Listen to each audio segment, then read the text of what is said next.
Talk to the fiance. She's let me go out of the house with my hair like this.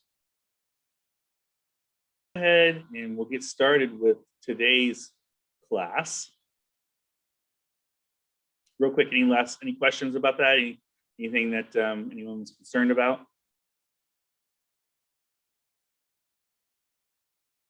All right.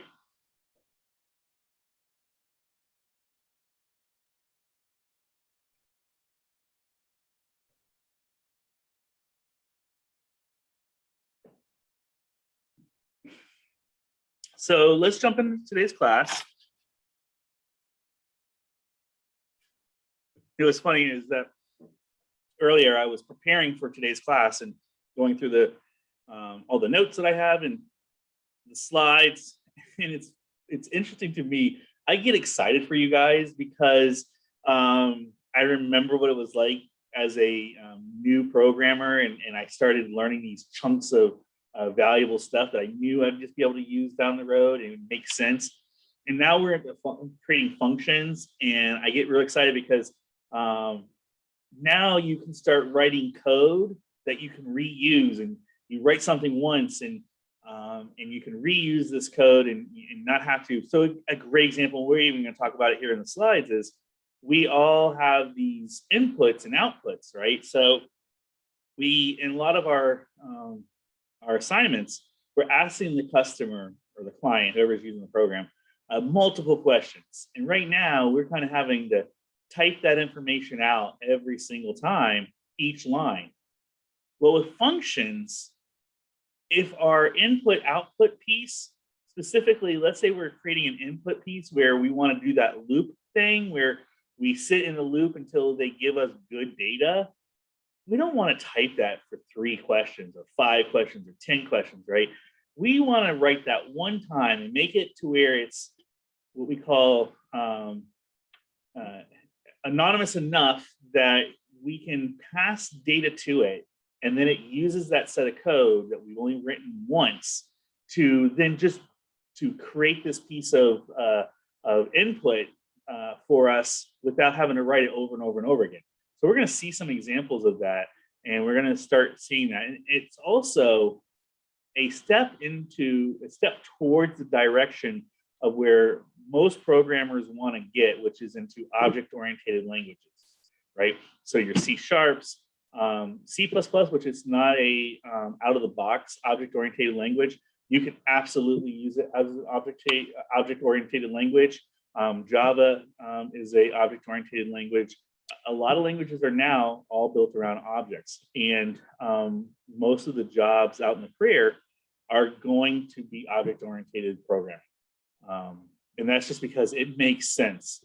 We'll talk a little bit about it as we get into the topic today, just a little bit, just to kind of give you a little bit of a taste of that, but we'll get there when we get there. All right, so functions. A function is something most of you have already done already. You typed out def main, which means you've made a function.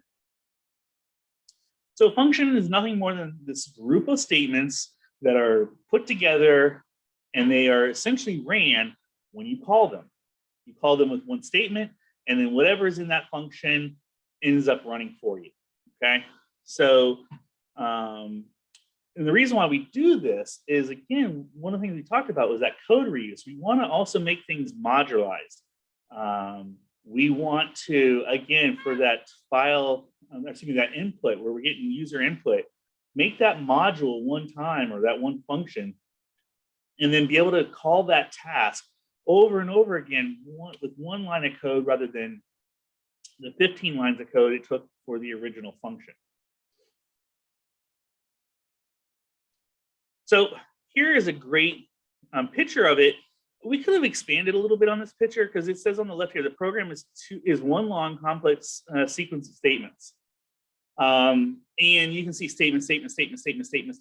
What it's not really saying in this picture, because over here on the right, it says in this program, we have tasks, right? So function 1, function 2, function 3. What they're not saying here on the left is If we take this and we broke it into this, more than likely, let's say function 2, these 3 statements were probably here, and then they were here again, and then here again. They repeated over and over again because you had to do it from top to bottom, kind of when you're developing. Why is that problematic? One, we already said it's inefficient. Nobody wants to type things over and over and over again. By the way, back in the old days when we were talking like GW Basic and stuff, we had to put our own numbers out front. We had to say 10, print statement, 20. And we put 10, 20, 30, 40, which told the compiler how to execute this list of instructions in what order. And we did it by 10, 20, 30, 40, because we knew more than likely somewhere in that program we missed something, and we're going to have to go put lines in between. So we said 10, 20, 30, 40. So that way, when we figured out between 30 and 40, we needed more code. We could literally go in there and go 31, 32, 33, 34. And in fact, we didn't even do that. If it was one additional statement that we had to type, we would go 30, 35, 40. Why? Because we wanted to leave space in there. So that's one of the other things that makes it really complicated. And then finally, if you have this code where you repeated the same thing over and over and over again, for example, let's say you wrote a program like you're going to for homework where you calculate the price of flooring for square footage. Today, it's 34 cents. Great. And let's say something simple like now it's 36 cents. Hopefully you did it as a constant. If you didn't, if you had that 16 times in your code, you got to find all 16 times and change it. But what if they decide to stop going by linear feet, and they just decide, you know what, these things come in these long, long planks. We're going to go in just, instead of area, we're just going to go length of room. Now you have to go find wherever you type in your code, length times width, and just go back to length times the price, right? So if you had wrote that in a function, you only have to change it one place, and now your entire code has been updated wherever you're going to use that. So another good reason why you'd want to use functions. Now I just said everything that's on the slide, and it does create better testing and debugging. Oftentimes when you're going through your code, you'll see where something is going awry, and you know, oh, that's that function. And then you can go and you can sit in the debug on that function, so your code keeps running and it's doing its thing. And then anytime it pops into that function, you can catch it and you can walk through it. And then as soon as you're out of that function, you let it go again until it pops back into that function. So debugging, testing and debugging is a lot better. We have essentially two types of functions. We have what's known as a void function and a value returning function. And simply what that means, a void function, when the code is done, it terminates and it does not pass back any type of value to the calling command. However, in a value returning function, when something calls that function, when that function is done, it's going to actually pass back a value to the caller. And we can pass back all kinds of things. We can pass back pretty much any type of parameter, any type of variable type, whether it be string, int, float, Boolean, you name it, we can pass it back to some degree.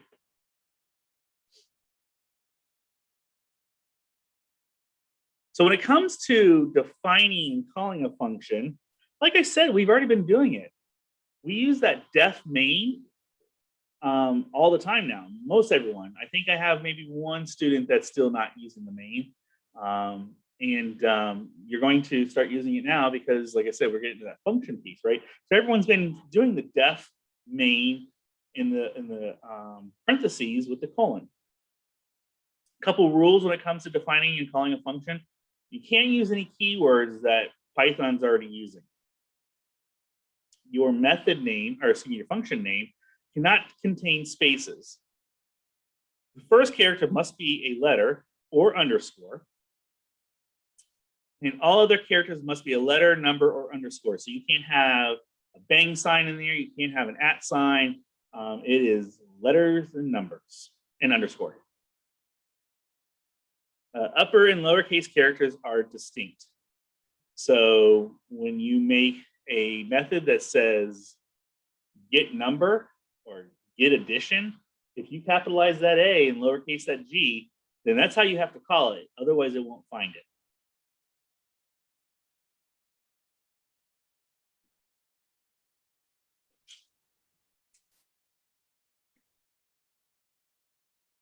So defining and calling a function. So, we got the function name should be descriptive of the task carried out by the function. One of the principles that is really taken roots now, it's called the SOLID methodology.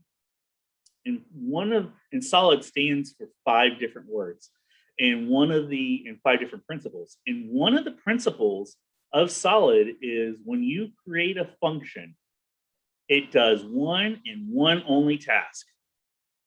So keep that in mind as you're going forward. You want functions that do one and one only task. So example, you may want to create a function that handles your asking your user for input.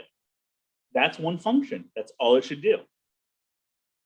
Now, we're going to be a little loose with that because, again, we're trying to just learn how to program. But I want you to keep that in mind that when you get into out into the industry, they are really pushing hard to make functions or methods or however you want to call them to do one function. Okay, it's part of the SOLID process.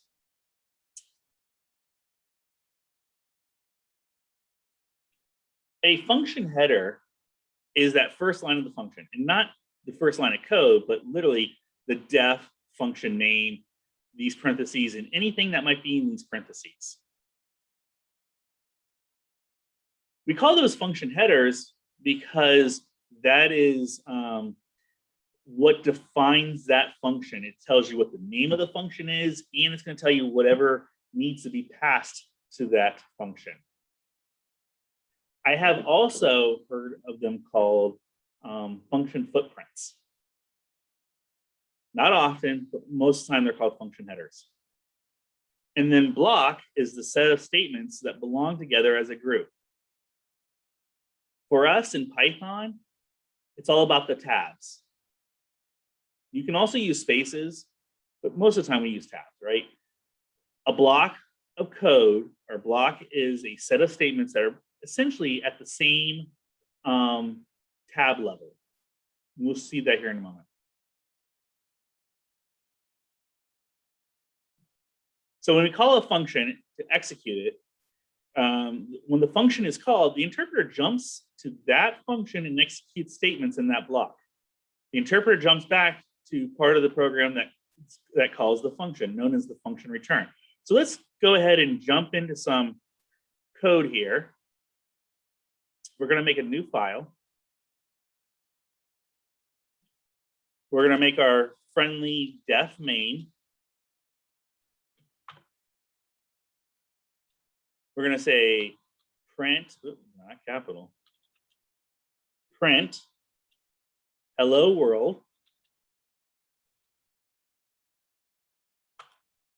We're going to come out of the main function, and we all remember, right? We got to call main like this, right? So at some point in our code, we have to call main. Now, just because I want to show you how forgiving Python is, most languages have to have a main.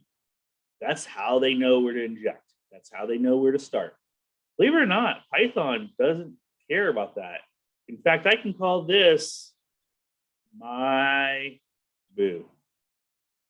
I don't know. I like to be young and hip. My bay. As long as I call my bay down here,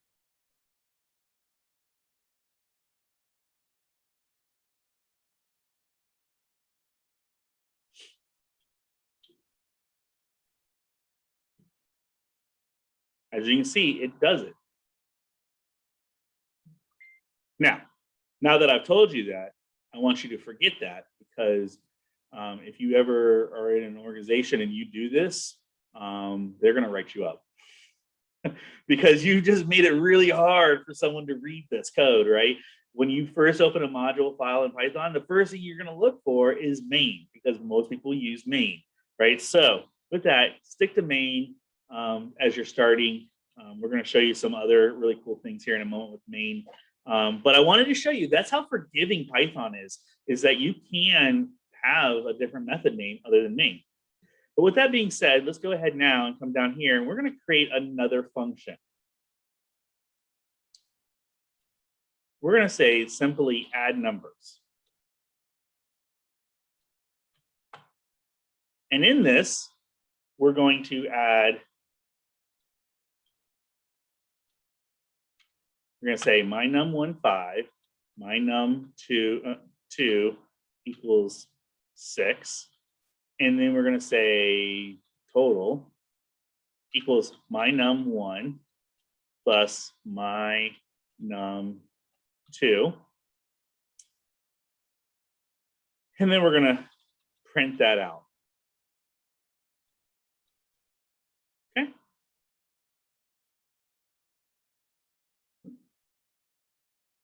So now here's the deal. Now that I've done that, it's great. When I run this, it's not going to do anything because I haven't called it yet. I've set it up. I've defined it. By the way, that's what that DEF stands for, is define. But now I got to call it.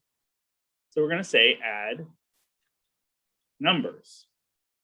And we definitely want to put our parentheses up there. Now that I've done that, we can go ahead and run it. And you'll see it says hello world, and then it says 11. So this add numbers quickly took us to this set of code. And then we can even go beyond that because when it's done, it will continue on with their code.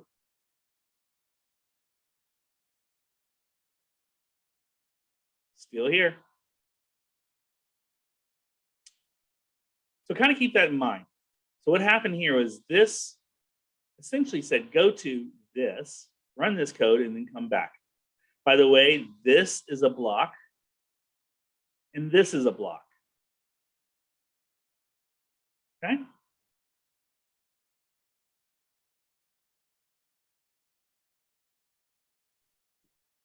It's okay. Thanks for joining us. All right. So,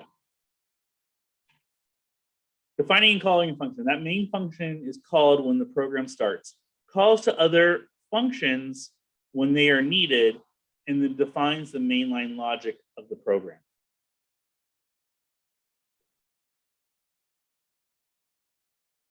This is what we talked about not too long ago. We talked about indentation in Python. It, by the way, is one of the things that I see most people start getting tripped up with as we get more and more complicated code, is your indentation, right? A lot of languages utilize actual bracket systems. So if we were in a different language, we would actually say open bracket, close bracket.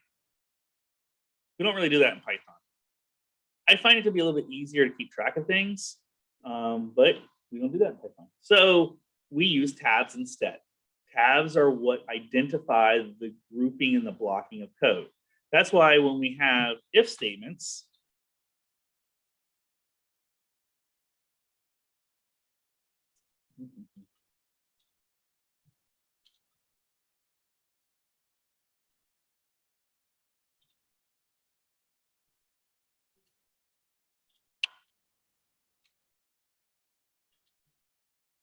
this is now a block all by itself. Now, technically, this upper block is considered to have this block in it as well. And we're going to talk about that here in a moment, why it's like that.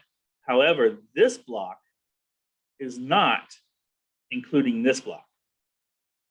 So as your indents go further in, they are included as part of the parent blocks, but the parent blocks are not a part of the inner blocks code. Does that make sense? So, and what we're going to see here is this set of code can be seen in scope wise to this set of code. However, this set of code scope wise cannot be seen by this set of code. We're going to get to that here in a moment. Let's continue on, and we'll see if we can kind of show that here in a moment, which I know I can. So each block must be indented. Lines in the block must begin with the same number of spaces. You can use tabs or spaces to indent lines in a block, but not both, as they can confuse the Python interpreter. I will tell you, it's going to happen to you. I have seen people, especially if you're out on the internet and you're looking for a set of code, you copy and paste into your code file, it will bring it in spaces, but you have been using tabs.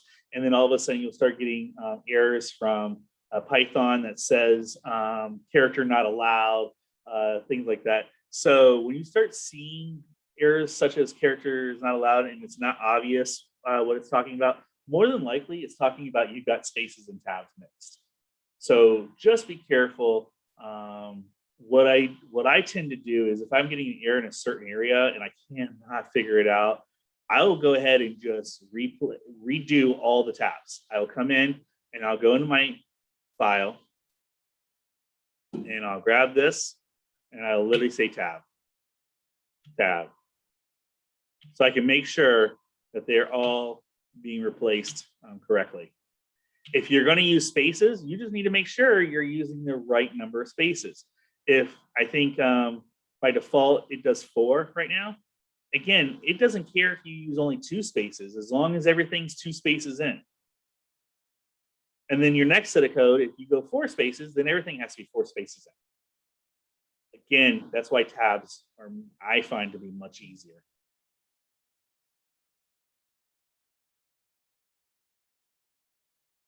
Blank lines that appear in a block are ignored. Be good to your fellow developers. Use white space. If you have chunks of code that are very significant, like oftentimes you'll see my code, if I've got 3 print statements, I'll do the print statement, then I'll say print, and then I'll do print, and then I'll give a white space to show that I'm done with that set type of code. And I just like to make it a little bit airy. When I say airy, as in I like to air it out and give some space, white space in there, because it just makes it more readable for people coming behind you. Trust me, it makes it more readable for yourself. Oftentimes, and that's how I know, oh yeah, that's right, I kept that as a chunk of code. This is a chunk of code. And oftentimes spaces show me when I've changed to a different set of code.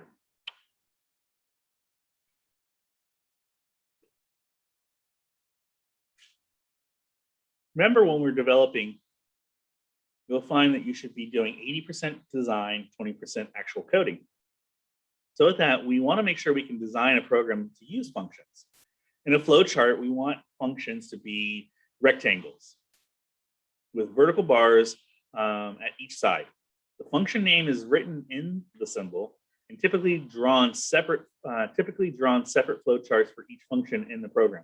So what they're saying is you'll have one flowchart that is kind of describes your main, and in there you will say, for example, in our code here, I'd have a box that that would start out and it would say print hello world, and then I would have a box that would say add numbers, but I wouldn't go into much detail as the add numbers. On another page, I would then detail out my add numbers function. So again, as someone reading this, you can dig down as deep as you want to or not. If you make your function names very detailed and somewhat simple to read, like I know add numbers means it's going to add numbers. And so when I make my my flowchart that says, okay, I did a print hello world, I add numbers, and then I print still here, I probably don't need to go into the add numbers. I can guess what add numbers probably does. Now, if I want to get into how I'm adding numbers, then I might go deeper, but I don't have to.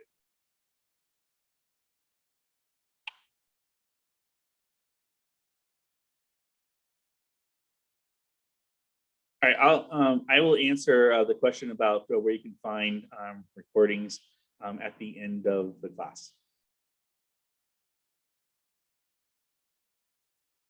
All right. Then so we've talked about flowcharts. There is this idea of hierarchy charts, and it just shows from a top-down tree approach how our classes are, our functions are connected with each other. And they also are known as structure charts. And it's a box for each library in the program. Lines connected to boxes illustrate how the functions are called by each other. It does not show steps taken inside a function. We call this kind of also, by not detailing out the steps, we call it that we're black boxing something, right? It's a black box. For example, your printer is a black box. You get on your computer, you hit print. You don't care how the printer does what it does, as long as it spits out what you expect it to spit out. That's black boxing something. Add numbers. I don't care how the add numbers is working, as long as it takes two numbers and adds them together. So I don't have to go into detail on that. And this is talking about how the use input function to have program wait for user to press enter. So here's an example how our main is calling out to these different methods. And then this get input actually calls out to these additional methods. Sorry, sometimes I'll interchange the word methods and functions. We're talking about functions. They're relatively the same thing. And then calc withholdings function calls the calc taxes and the calc benefits. Now this chart can get pretty complicated, because what if get hourly rate calls out to one of these upper methods? Then we would have to show that in that hierarchy. And so calc gross pay might be under get hourly rate again, because this guy calls this guy. But they can get pretty complicated really fast.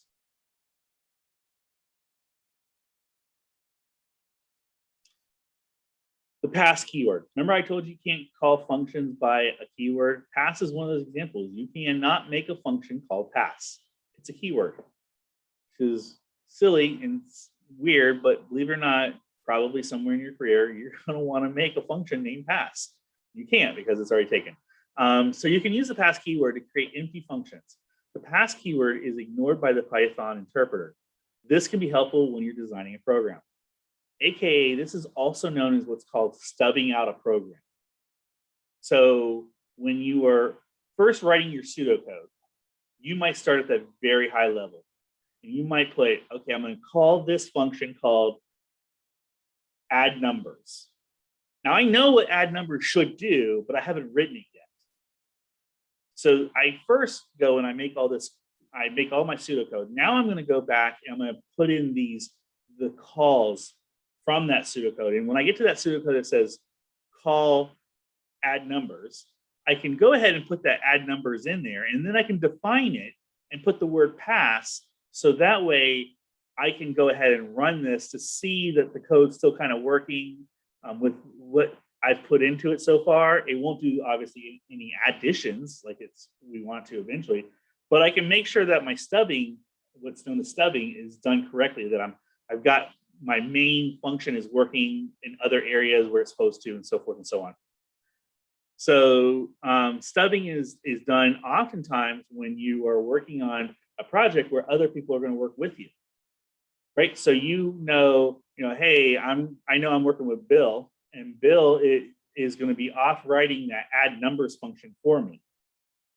More than likely, he's going to add it. He's going to write it as a module.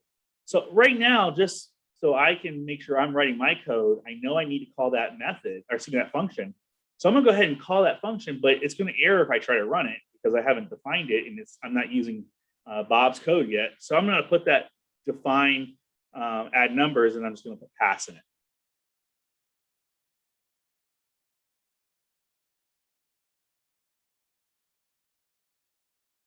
Okay.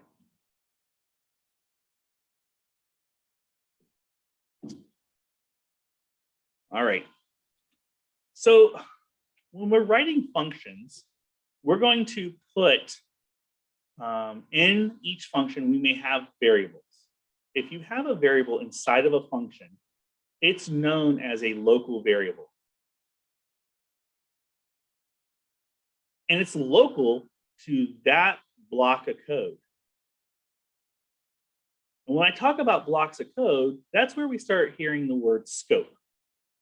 And scope is the part of program in which a variable may be accessed.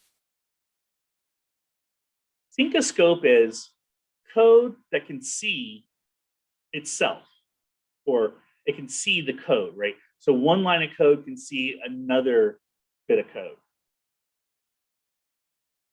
And in Python, in most programming languages, your block of code can see within its block of code. If you have a nested block of code, this is where you can see the nested code can see the outer block, but the outer block cannot see into the inner block. To me, yes, correct. So let me show you what I mean by that.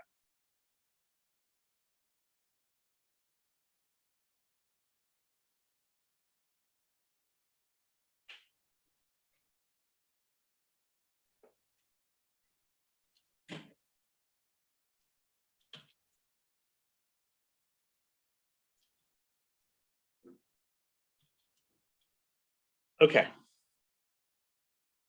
So let's set up a variable.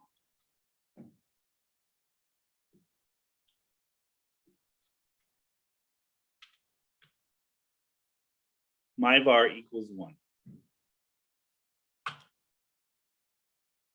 And we're going to set up just another variable that says, actually, we don't even need to do that. Here is an if, and you don't see this that often, but you do see it on occasion. You can say if 0 equals 0. By doing that, you know that this if statement, 0 equals 0, will always go true, right? So we know that this code will always run this if statement.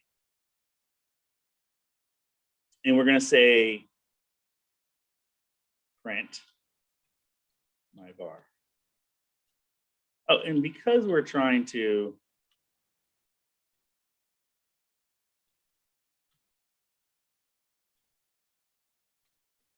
demonstrate something, let's do this.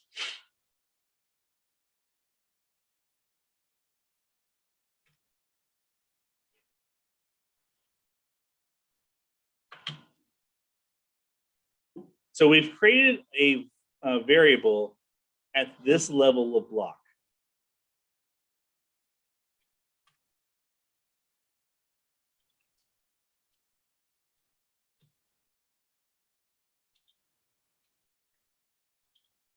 Okay. And then we use this variable in a nested block of code. And then we use it again back at the same level as it was created again.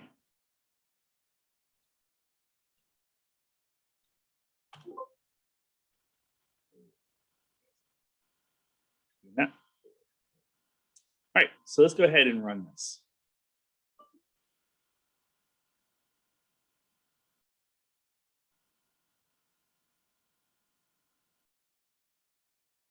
As you can see, we see the 1, the 2, and the 3. So we can really keep better track of this. Let's go ahead and change these to letters.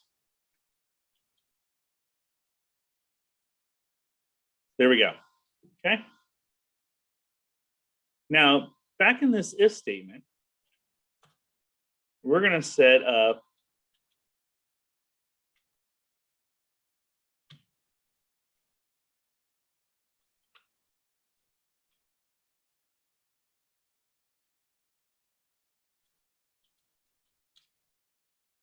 okay. And then we're going to come out here and we're going to try to use that variable as well.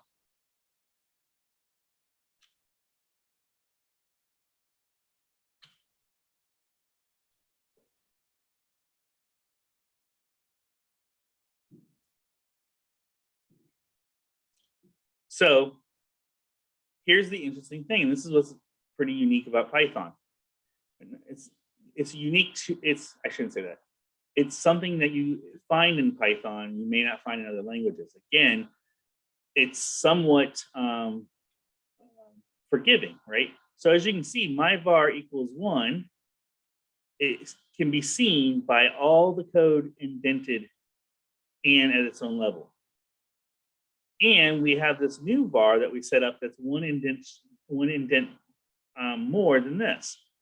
Python allows you to use it in code that is one tab shorter, right? So we've got level 1 here is this bit of block along with this bit of block. And then that level 2 is kind of the second grouping is this. In a lot of languages, this your var would not be able to be seen by this outer block. This nested block can see all of the variables created in the block above it, but not the other way around. But in Python, you can. So this var can be used here. Now, where it gets tricky is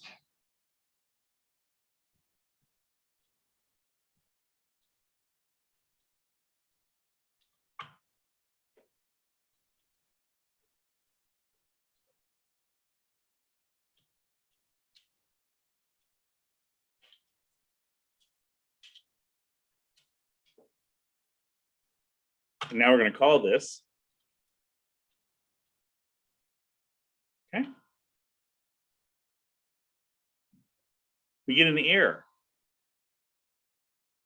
because this bit of code is outside the scope of this code. It's not part of this block. And because it's not part of this block, this code cannot see this variable. That's why they call it local. So this my var is local to main. If I come here and say,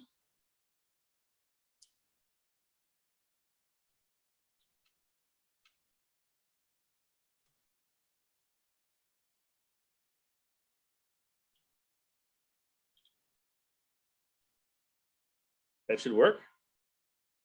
There you go. However,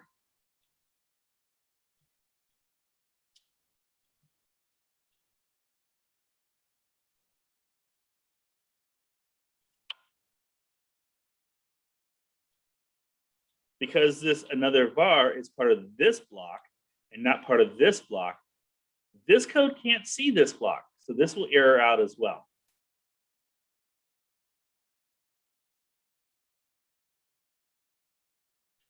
Okay. So far, so good. And that's why it's local to that block of code.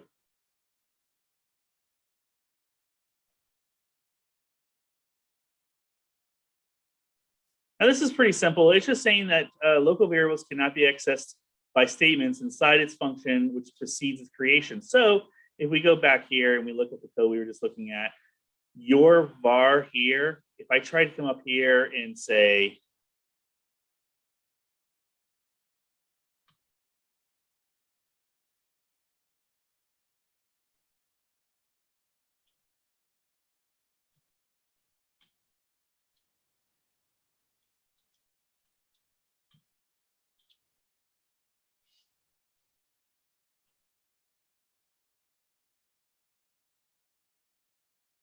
we're getting an error right away under A because H, your var hasn't been created yet. So it doesn't know what your var is supposed to be. This is important. Some of you might be going, well, yeah, that makes sense. Like you haven't created yet. Some languages, and it's called hoisting, actually do allow for this to happen. It goes and kind of runs through the code and then hoists all the variables to the top and then lets you run the code, right? And so some languages do that. Python does not.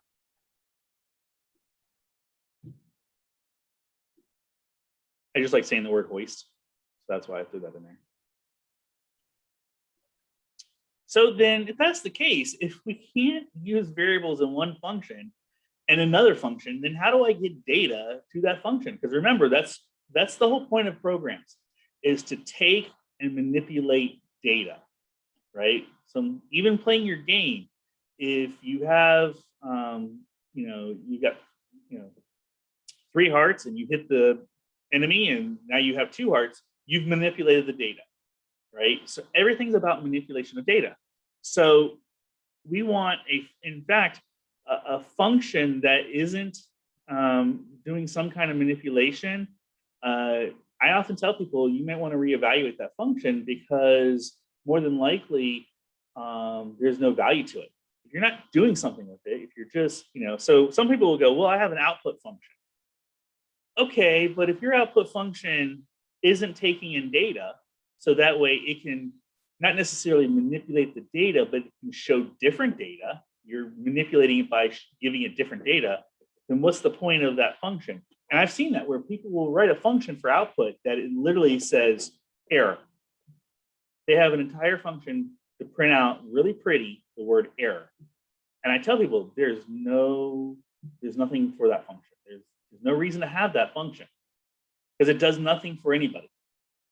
Now, if it said error and then allowed someone to pass in the error message to it, so it could then give you a more detailed error message, that has value. Just saying error or, hey, cool, doesn't do anything for anybody, right? You want to make your functions actually do stuff. So let's talk about that here in a moment. We're going to say arguments are pieces of data that is sent into a function. Our function can use arguments in calculations. And when calling the function, the argument is placed in the parentheses following the function name. So what does that mean?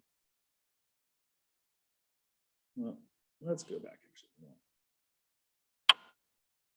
So remember our nifty little program we were writing here, the add numbers? Again, what does this function do for us? It adds 5 and 6 over and over and over again. And if you live in a world of 11s, you're great. Most of us don't, right? So there's no purpose in this add numbers function. How do I give it purpose? Well, what if I move my my variables up as parameters?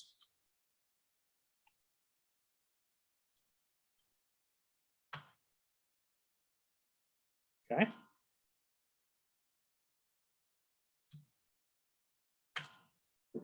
And then in our add numbers, we can even right now just do integer literals. So now we're just adding 5 and 6. And it's still 11, but if I wanted to come up here and just change this.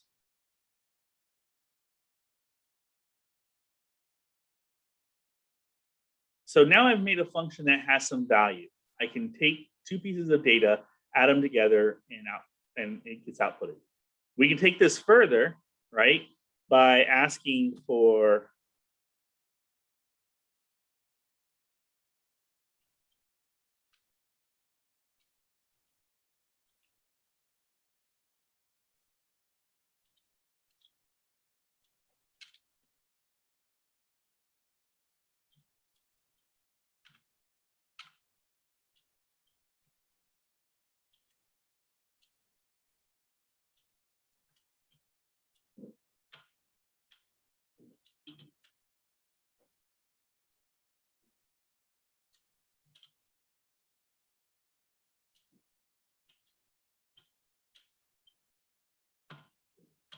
okay.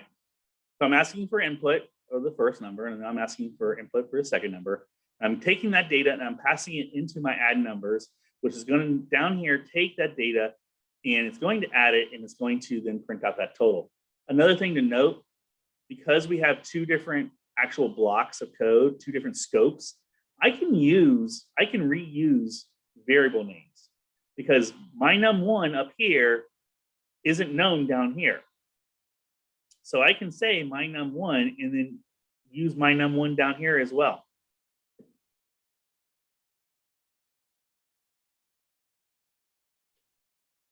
So 10, 15, there we go. I have single-handedly created a addition-only calculator. I am going on vacation. Okay.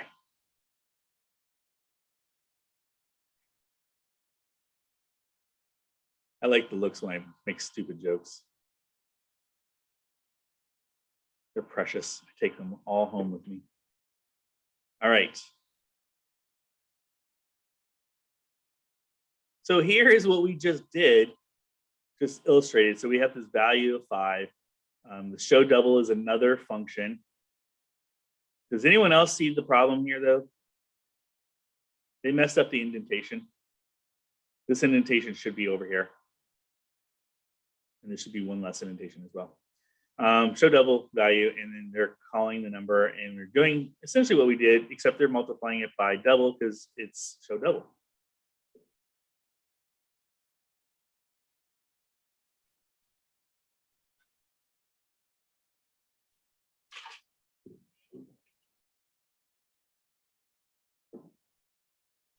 So parameter variables.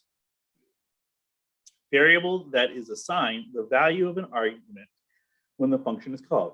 The parameter and the argument reference the same value. General format. So what they're essentially saying here is, in your code, when you put something up here, it's known as a parameter, but it's also creating a variable as well, right? So it's a parameter, and up here, I'm making use of the parameters, but in the local code, it's also a variable. So I can take my num1 and my num2 and add them together to get total. The scope of parameters, the function in which the parameter is used, this is simply following the same logic as what we've known, which is that my num1 and my num2 are only going to exist within this block of code. If we made other functions, we would not be able to use my num1 and my num2 from this function in those functions. You would have to reutilize them.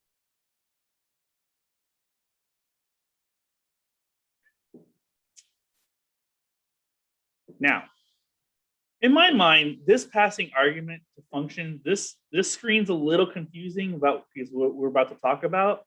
But essentially what they're saying is that value is passing a 5 into number. And that's why number now sees the value 5. We can pass multiple arguments. We've already done that. Python allows writing a function that accepts multiple arguments. The parameter list replaces a parameter list replaces single parameters. So a parameter list is items separated by a comma. We've already done this. We can kind of look at it real quick again. We've got my number, comma, my num2. I tend to put spaces behind my commas. You don't have to, but I do it because that's how I like developing. It's how I've developed for a very long time. So there you go. Arguments are passed by position to corresponding parameters. So right now, with the way we're doing it, because we're not naming parameters, they are in order. So if I had 10 different parameters here, then when I call the function, I would have to give 10 parameters and they would be in the same order. So the first value I give would be going into the first parameter and so forth and so on. Okay.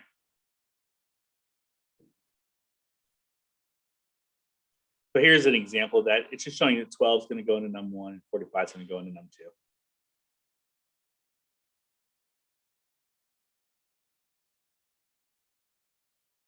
All right, soon we get done with this little bit about parameters, we'll take a break and then come back and talk more.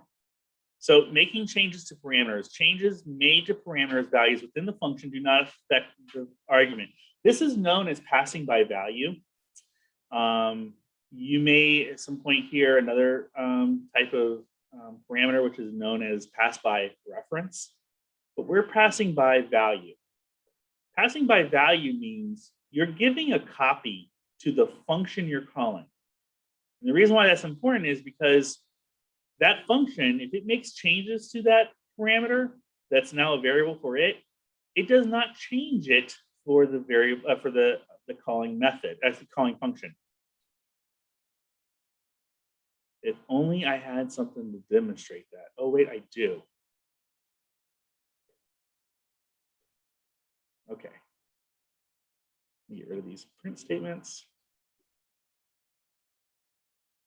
All right, so for example, my arg equals 3.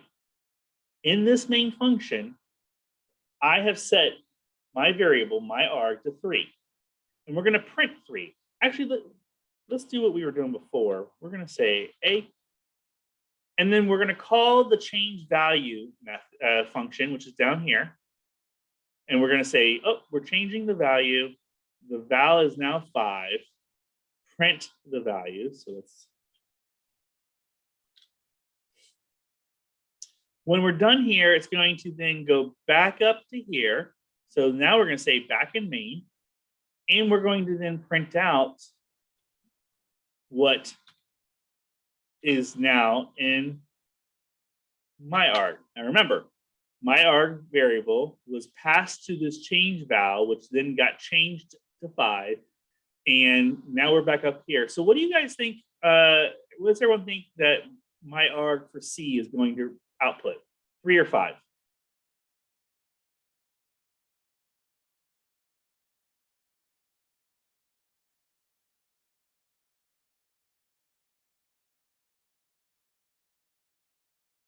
Nobody wants to take a guess? So we have it 3 here. It goes into this function, which changes it to 5. And then it comes back up to here. And it's going to output it again. 3 or 5? Okay. So let's run it.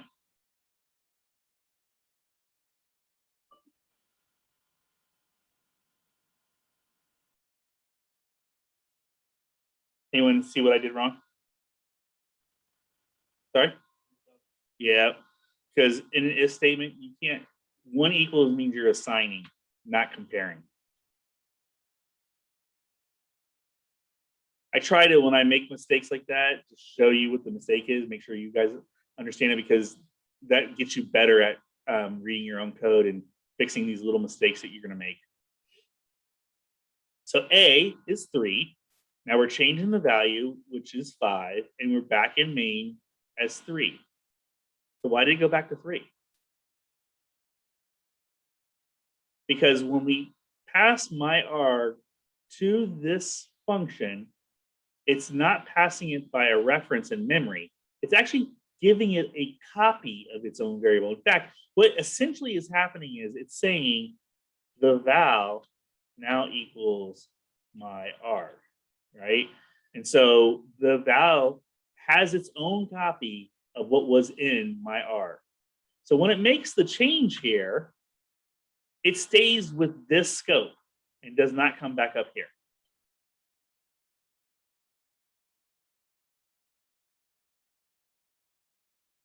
Make sense? I know on paper it makes sense. Wait until you start playing with that. You're going to have that happen where you're going to make a change in a second function. And for some reason, you're going to just think that it propagates up to the calling function. And hopefully, quickly you'll remember me going, no, it passes by value, as in makes a copy.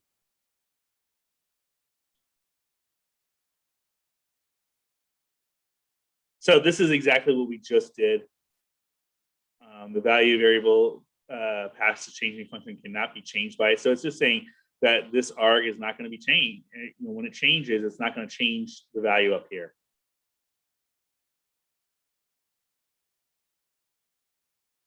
All right, let's go ahead. This is a good spot to take a break. Let's go ahead and do a 10-minute break because we still have a lot of lecture to go through.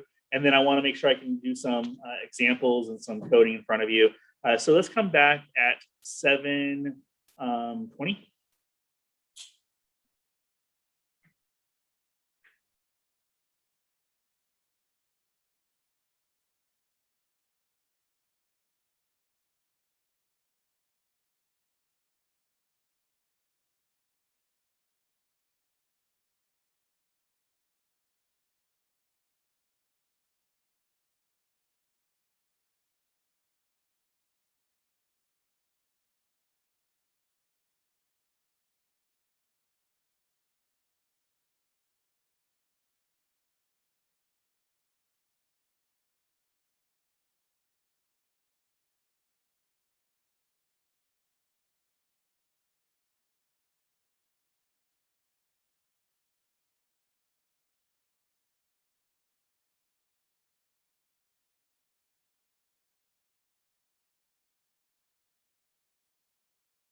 Excuse me?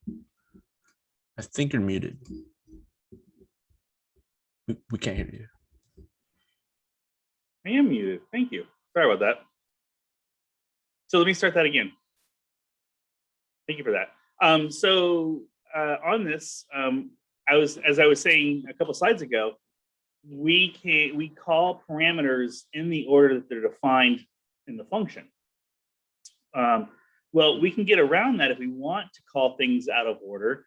We can use this parameter equals value and define explicitly the parameter we're wanting to make use of. So in this example, we've got the, I changed things up a little bit just so we can make it a little bit easier to understand. IO1 and IO2. So now we're taking IO1 and we're assigning it to the mynum1 and IO2 into mynum2. So what's nice about that is we can go down here and we can say print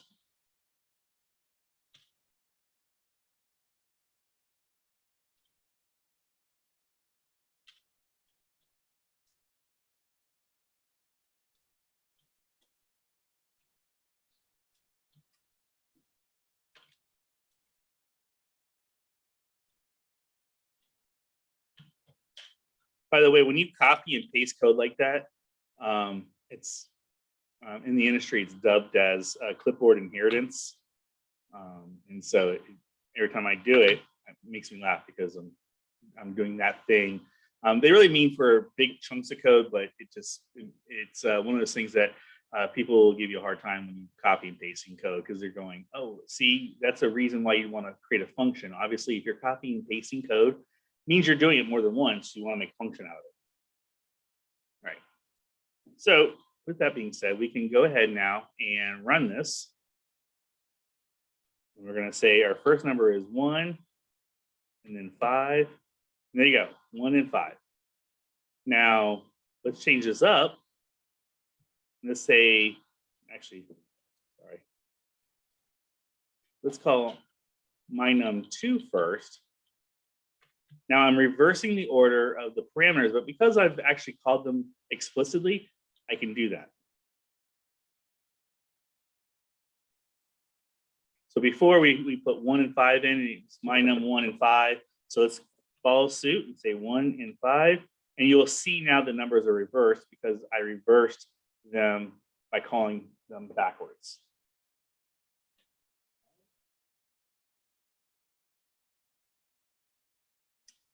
All right. Now, so far, we've been using local variables. We can define what's known as global variables, which are variables that all the code can see. And they can be accessed by any statement in the program file. It has to be within that file, by the way. You cannot, later here in a moment, we're going to talk about importing modules.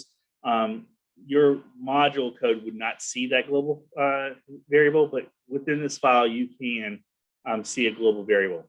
And it's simply, in a function needs if a function needs to assign a value to the global variable must be redeclared within the function.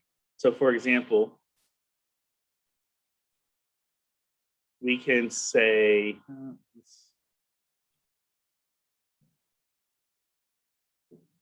here we can use this. All right, so I can come out here and I can say global .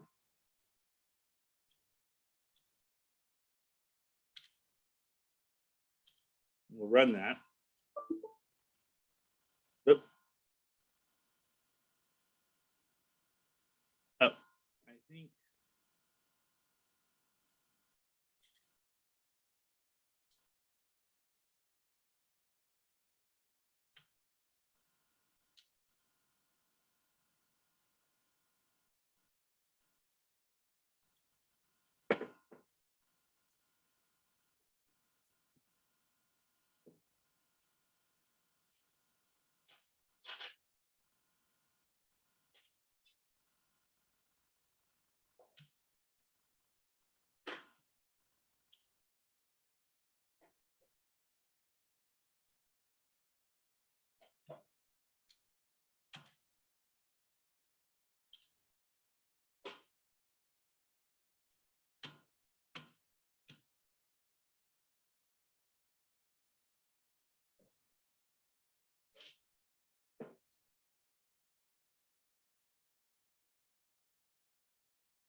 All right, let's go back to the. I'm not sure why it's not liking that. I'll take a moment and rethink about that, and we'll come back to it. So what they're saying is the general format is global variable name.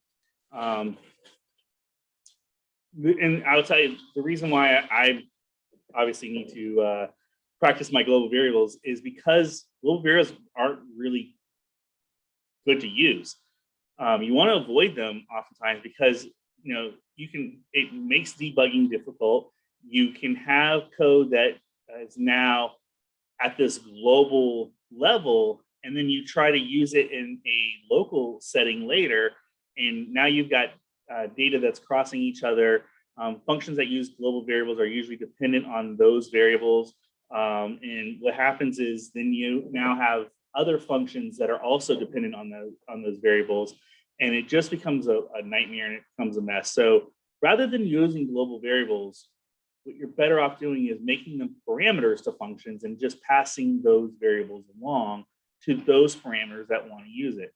Another problem with global variables, and I think they talk about this, they don't, is one of the things in programming we want to be careful about. A good code will make change to data one time, and then hopefully it shouldn't change it anymore. And the reason being is you find that your code accidentally changes something when it wasn't supposed to. Or you call a function that makes a change to a global variable that you weren't expecting. And so you want to be careful of those global variables because you could accidentally have code that changes it somewhere, and now it's through the entire system. The entire system has got that messed up change. Or in some functions, maybe you meant to change it, but you forgot that you changed the global variable. You make use of it. You weren't expecting that it changes the variable, and all of a sudden you've introduced a bug into your code by having code that was meant to do something, but it wasn't meant to do it at a global level, right? And those are really hard to find because when you look at that function itself, it makes sense. Okay, I'm changing this variable to this. It makes sense for this function. And then you don't really think about these are global variables, and you add another piece of code and you're changing this variable, and you just think it's a local variable. You don't understand that it's a global variable, and it just gets really complicated. So typically we say avoid global variables and really avoid global constants as well. Global constants is a global name that references a value that cannot be changed. Permissible to use global constants in a program. To simulate global constants in Python, you create this global variable and you just don't redeclare it within the functions. Again, it can get really messy as you get into more complicated code, especially if you have multiple team members working on code. You have to let everyone know, don't redeclare that. Otherwise, it changes it to a variable rather than constant. So introductions to value returning functions. So one of the other things that we've talked about, and we'll demonstrate here, we can have functions that return values. We've talked about the void function, which does not return a value. We have that value returning function. So let's go back to our code here. And as you can see, this add numbers, it goes ahead, takes the numbers, it adds them, and then prints them out. Well, what if I don't want it to be printed out? What if in one area I want the code to print it out, in other areas I want the code just to write that back to a database? What if my client that's using it, I want an admin to see the numbers being printed out, but for a standard user, I don't want to see that printed out, right? So what we tend to say is, again, this function is doing two things. It's making the sum and it's printing it out. So let's avoid that. Let's stop doing that because it's not good practice. We want to do one function. And instead, what we're going to do is we're going to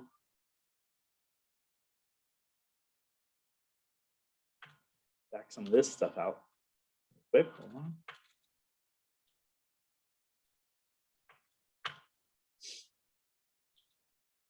So instead, what we're going to have the add numbers do is do its one function, add the numbers. And then return, so we use the word return, the answer back to our calling line.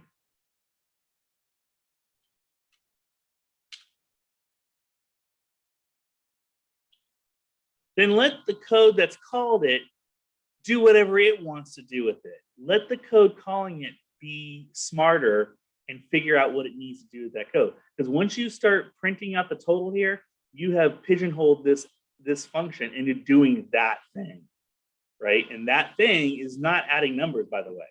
So again, let's go back to that add numbers should add numbers and nothing else. So now we're going to go ahead instead and we're going to say,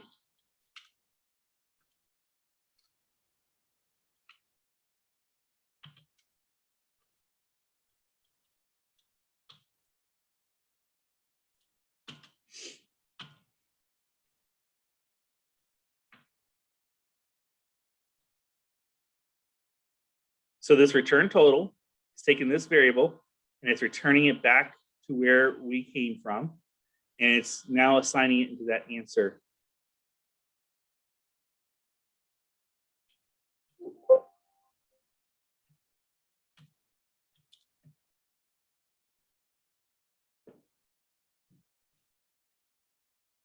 Make sense? Again, one last reason.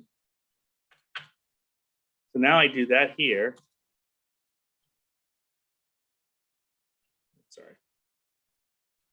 And let's say instead of printing it, maybe I take answer and write to file instead.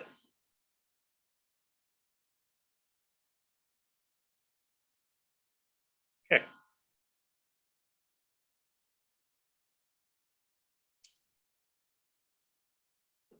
There is a number of functions that exist for us to use that have already been written for us. We're going to talk about, well, you've already used some that are already included with our command set right out of the gate, like print, like input. Those are already part of the library that we have access to right out of the gate. However, if we want to, and that's known as the standard library, by the way. So the standard library is this library of pre-written functions that comes with Python. Remember we talked about the black box? Again, when you call the word print, do you as a developer care how it gets that, how that works? No, you just know when I call this, it's going to output to the screen. You don't know if it literally is drawing it out pixel by pixel or letter by letter. You don't know, and nor do you care, as long as it does what it's supposed to do, right? And that's what that black boxing comes from. We like to black box things. As a developer, we want our functions to become black boxes. So for example, I may sit down with my team and write a function. One of the functions I had to write was one of the dumbest things I've had to do. Sorry to say that, is we had a text file that was coming in from the client that for whatever reason, their system decided it was going to put the plus and minus signs on integers. Even though every field was a money field and we knew it was always going to be positive, they could not strip that out. So there were plus signs just all over this file. We found it to be easier and faster for me to write a quick little console app that went streaming through this file and stripped out all the plus signs. But it was a flat file, so that means I actually had to strip out the plus sign and put a space in instead. Oh, and one last thing. I had to be smart enough to know that there could be plus signs in the actual data. Like there was a comment field. So someone could have said, borrower is behind plus laid off. And they shorthanded it, but put the plus sign. Well, I don't want to strip that out. So I had to, in my own head, figure out an algorithm to know when to strip out pluses and stuff. I wrote all that, I packaged it up, and I handed it to the next developer who's going to use that as part of their import process. They're going to import that file. They're going to run that file through my piece of code. They're going to then have a file that they can then import into the database one field at a time. They don't care how my code works. They just know that it takes and removes all the plus signs from where it's supposed to remove the plus signs. I black boxed a application for them, console app. Same thing with us. So when we use the word range, we don't care how it's doing it. We don't care how it's taking this beginning number, this end number, and this by the step and creating an array for us. We just care that it does it. So some library functions built in into the Python interpreter, we have to just call the function. However, there are modules. And these are files that store functions of the standard library. We're going to talk about one here real soon. But to get to it, we have to first import that library. And to do that, we import them by the module name.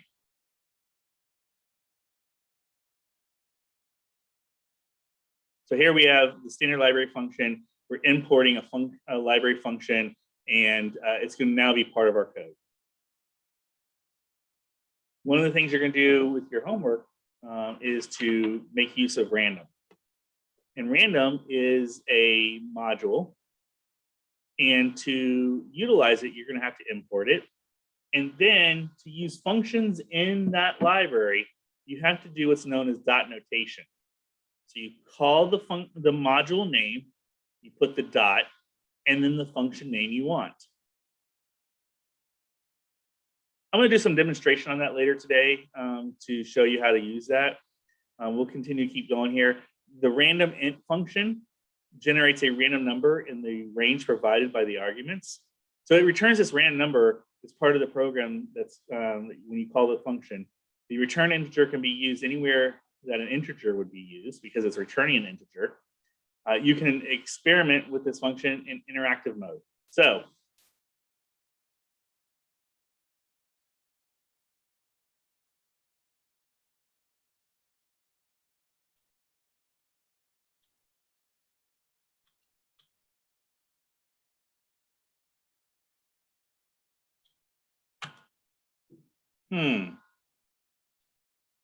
do we import?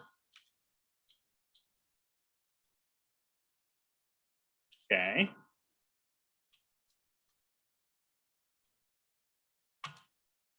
Still not working. Oh, you know what? We got to use that dot notation that we talked about, right? Oh, and there's a good clue that we now can see it, because as soon as I said this and I hit that parentheses, see how that nice little, this is known as IntelliSense, came up? We can now say 1 and 5. And there we go. But we had to do the import first, as well as use the dot notation.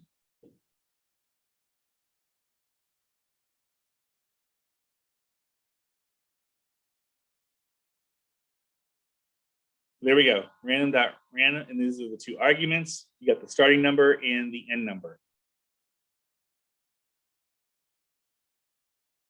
Now, interesting enough,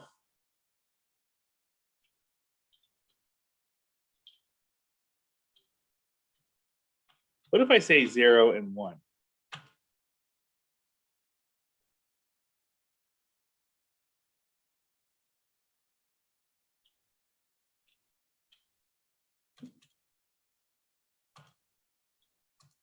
So we are getting zeros and ones.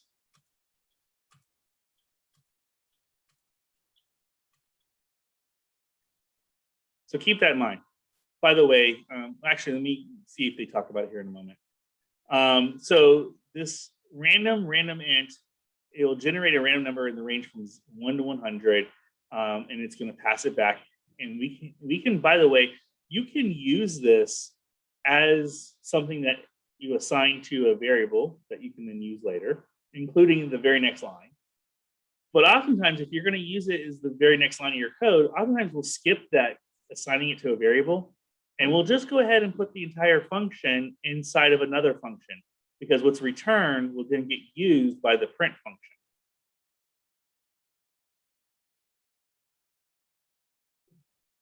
Later today, if you have time, I'm going to show you, though, how this method, this using the kind of the one-line method, is great for most things. You got to be careful. You can really make code really hard to read, because essentially you can write multiple lines of code all into one line, and it makes it really hard to read.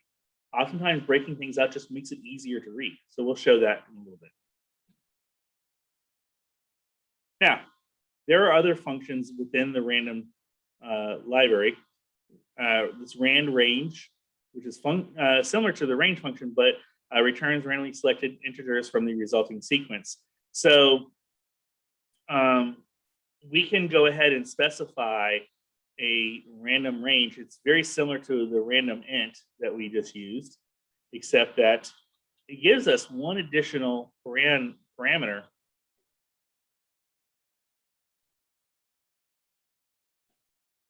And that is, pull this over here. It gives us start. So we're going to say 0. And it gives us a stop. So we're going to say stop is 1. It also allows us to specify the step. So let's now go and say 10. Let's do a step of 2.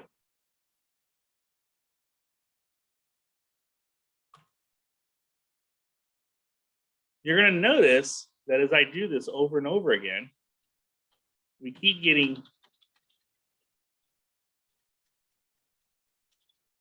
even numbers, plus 0.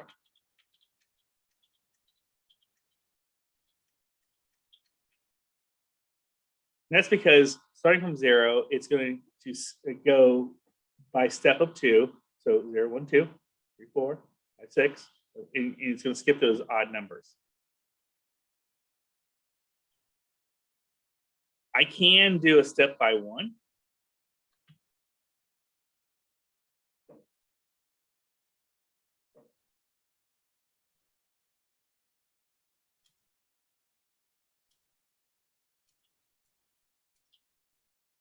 There's 7, that's an odd number. Anyone notice what number is not coming up? That is the one thing to know about the rand range function, is the stop is not included in, it's not inclusive. So if you want 10 to be a part of your numbers, then you need to make your stop 11.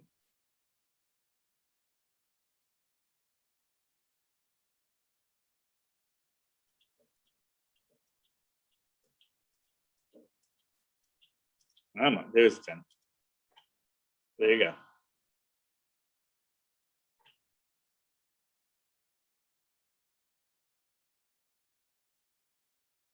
By the way, all this is based off of the random function, which is part of the random library, and it will return a random float in the range of 0, 0, and 1. This is pretty typical for most languages that create random numbers. They create a random float number between 0 and 1. And you usually, if you want to have a whole number, have to do some kind of math to it, do some other stuff to it to massage it. But then usually what happens is they'll build additional functions because they know a lot of people want whole numbers. And so that's why the rand range is there. That's why the rand int is there, so forth and so on. Uniform function returns a random float, but allows users to specify the range.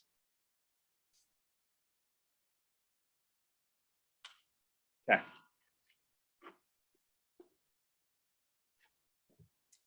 This is a fun conversation.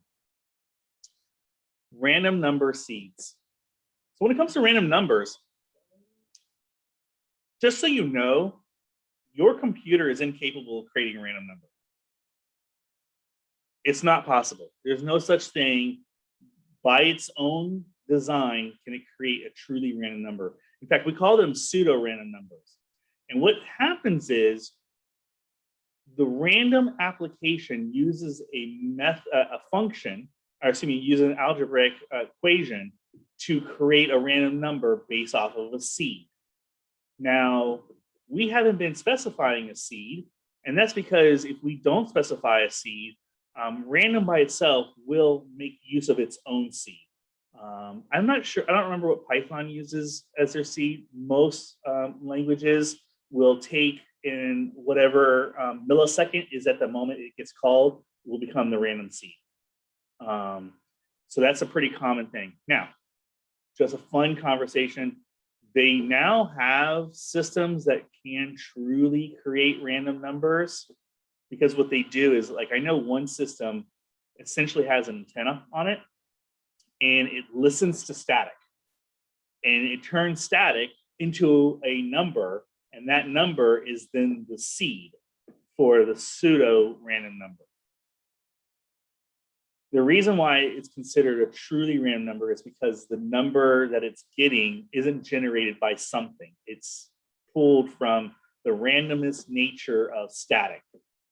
And so that's why they consider that a truly random number. The reason why we call our random numbers pseudo-random is because technically, if you use the same seed, you'll continue to get the same random numbers. So it's not that random, right? That's why oftentimes our seed has to be something in its own right, somewhat random as well. That's why using the millisecond at any given time the function is called is a good basis. It's a good solid basis to make a random number. You can utilize your own seed. You can call a seed, and you can specify the desired seed value.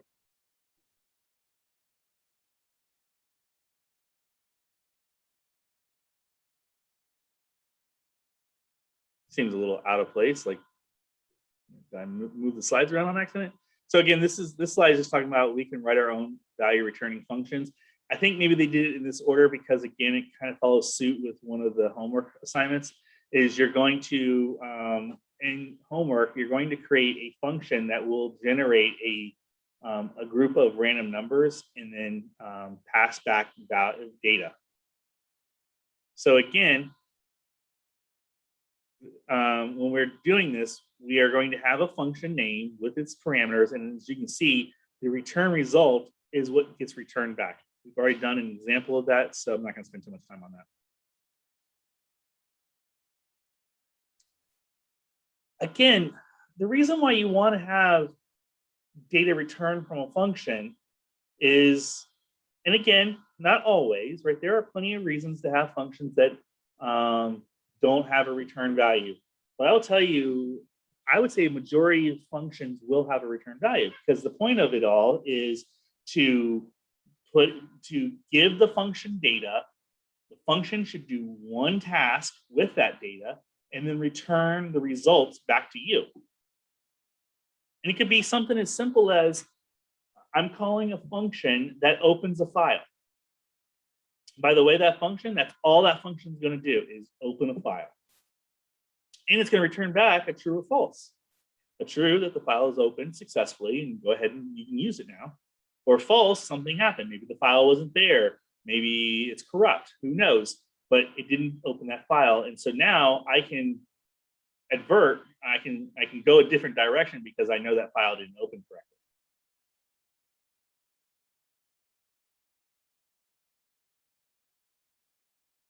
So using IPO charts. An IPO charts describes input, processing, and output of a function. That's what IPO stands for, is input, processing, and output. It's exactly what I've been telling you all along. What's the point of a function? What's the point of your program? You get input, you process it, and you massage it, and then you have output.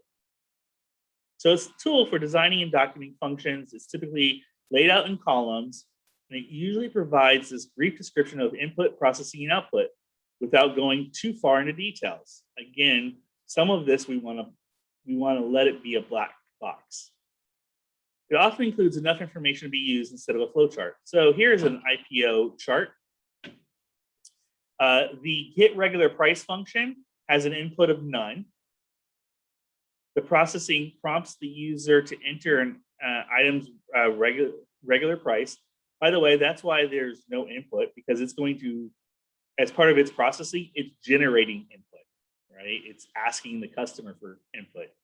And the output is the item's regular price. The discount function, the input is an item's regular price, and the processing does this calculation on the item's discount against the regular price, and then the output is the item's discount. As you can see already, an item's regular price matches this output, the item's regular price. More than likely, because you see this, you can tell that this function, this get regular price, will probably feed into this discount function. Not always, but here's a good clue there. And we can return strings, which makes sense. We can return ints, we can return strings. And all we do is simply make a variable or utilize something that gives out a string and return that information.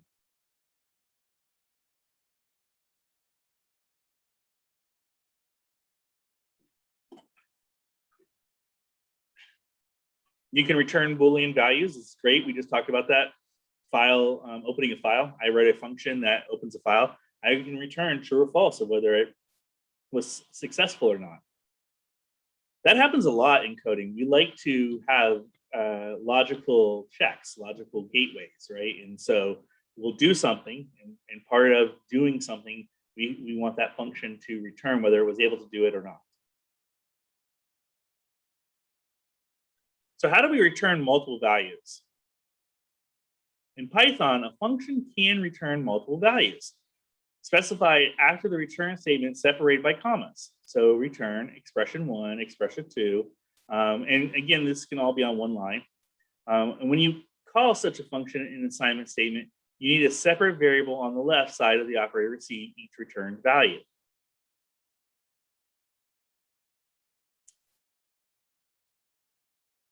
When it comes to returning none from a function, you can have the specified value none means no value. Some people know that as a null. You'll hear that sometimes. Some languages do refer to it as none.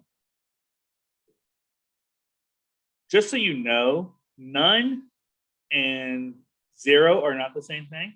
None and a blank string are not the same thing. None truly means there's nothing. It's data. It's not even pointing to a piece of memory. Sometimes it's useful to return none from a function to indicate an error has occurred. I tend not to believe in that. In my world, returning none should be just that. It means there's nothing to return. It's truly like if I'm asking a database for data and it gives me back null, then I want to return a none.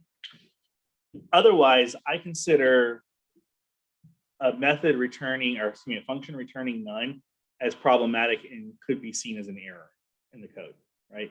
So I tend to shy away from using none as an indicator of an error, because I usually find that returning none is an error actually in the code. That makes sense. It's not handling the error, it's the error itself. You can do it.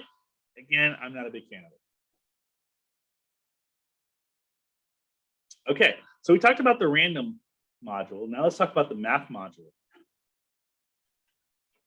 The math module is part of that standard library we've talked about. And to use it, we have to use the import math. Here are a list of math module functions in the math module. I'm not going to go through a lot of all of these, but some of the more common ones are ceiling, which is if you have a number that is has a decimal, has a float, it's a float, and you want to round up no matter what the number is, you want to use ceiling. I remember one time when I first learned about ceiling, I was like, why would anyone ever want to always round up? Isn't that the point of rounding, is you round up if it's 5 or more and round down if it's 4 or less, right? Well, believe it or not, if you're working on a financial program, if you're receiving money, you always round up. And the reason being is, it's not nefarious, by the way. It's not a bad reason. It's because those portions of a cent eventually add up to a cent. And so if, like for gas, you ever notice how gas is always $3.959? It's because gas is measured to the 3 digits, so they have to make the money 3 digits. And that 0.9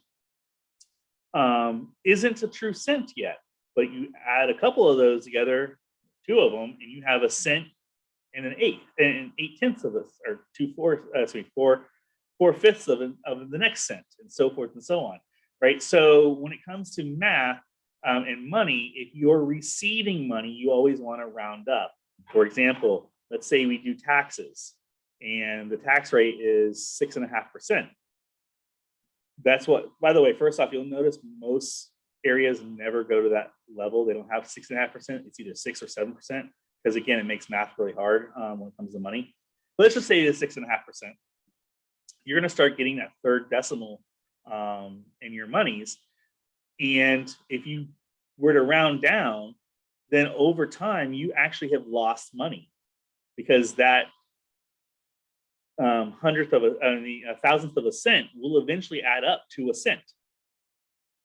And let's say it's taxes. Well, at some point, the government's going to say, hey, you owe us $300, because over the course of the time, that thousandth of a cent has been adding up and adding up and adding up, and now you owe us $300. Whenever you're giving away money, you always round down for the same reason, because you still have to pay the bills out of your money. And so you want to make sure that you've retained more money. You're retaining more money than if you gave away, if you rounded up, then you'd be giving away more money than it actually was worth. And so at the end of the day, you'll be at a deficit of the real monies. So typically when dealing with money, seal or sealing will be used when you're receiving money, and floor, which always rounds down, will be what you, when you're giving away money. With that being said, when you do the homework for this week, you are going to be doing some money. And by the way, seal and floor are not real powerful in Python, because you can't, when you use seal and floor, it removes the decimal period and gives you the next whole integer, right? So 33.26, if you use seal, it's going to give you 34. You can't specify that you want to round to the first decimal or the second decimal. So that's why to do that, you actually would have to write a function around that. There is a way to do it, but you have to write a little bit more code to do that. So for our homework, this use the formatting of your F string rather than trying to use one of these math functions. Unless you want to be brave and you want to go off and write that, you're more than welcome. And I'll give you, a great job statement on it, but don't kill yourself. It's more hassle than it's worth. The math module defines variables like pi and e. These are constants, which is funny because they don't capitalize pi like they're supposed to. And so that's just one of the things to keep in mind. Even though they're constants, they are not capitalized. We can write our own modules.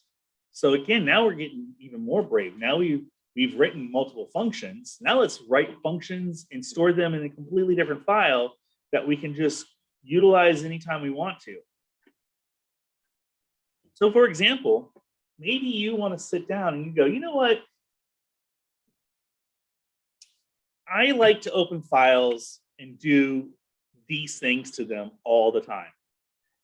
And I do that in all these different programs that I've written. I'm going to sit down and I'm going to write an actual file that has all these functions in this one code file. I'm going to save it out. And then whenever I'm writing another program, I can just make use of these functions. I can import them just like I import the standard library. I can import them in and then make use of my own functions.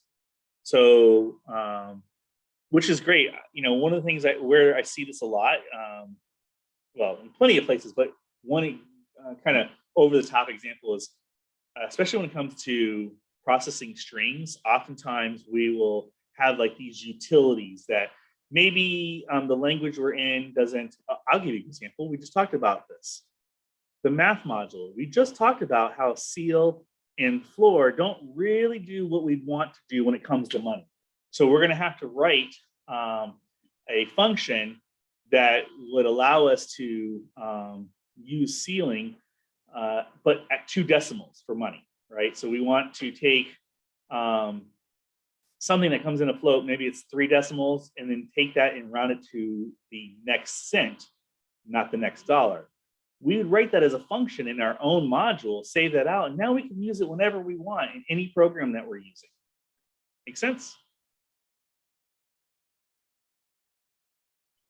Yeah, great. When we do that, it's known as making your programs modular, or modularization, which is where we group related functions in modules. And again, it just adds that level of reuse. We can reuse code for multiple different programs, not just reusing a set of code multiple times in one program. Because we've now stored it as its own file, we can make use of this in multiple programs that don't even mean anything to each other. Example for you all is that print function or the random function that we're going to use, right? We need the random function all over the place. Multiple applications we're going to run, we're going to use random. So it's been stored as a module. We can import it anytime we want. So when it comes to storing functions and modules, there's a couple of rules. A module is a file that contains Python code, contains function definitions, but does not contain calls to the functions. Importing programs will call the functions. Rules for modules names, the file name should end in .py, which is pretty standard, that's a Python file. And it cannot be the same as a Python keyword. So you cannot name your file pass.py. Pass is a keyword. And to make use of it, we're going to do the same thing, which is to use that import statement. This is an example that they wanted to kind of illustrate. So let's say we wanted to make a menu-driven program. A menu-driven program displays a list of operations on the screen, allowing users to select the desired operation. You guys have seen console menu. Have you guys seen consoles that are, what we've been developing so far, by the way, is known as console applications because they use a console. They're not using fancy windows. It's straight up text on the console, right? So those are known as console driven. Menus in console driven are real simple. They kind of give you that, hey, press 1 if you want to do this, 2 to do this, 3 to do this, 4 to do that. And then from there, you move on to doing whatever it is. So the program uses a decision structure to determine the selected menu option and required operation. Typically repeats until the user quits. So part of that menu usually is press enter to stop or enter 0 to stop, right? So with that,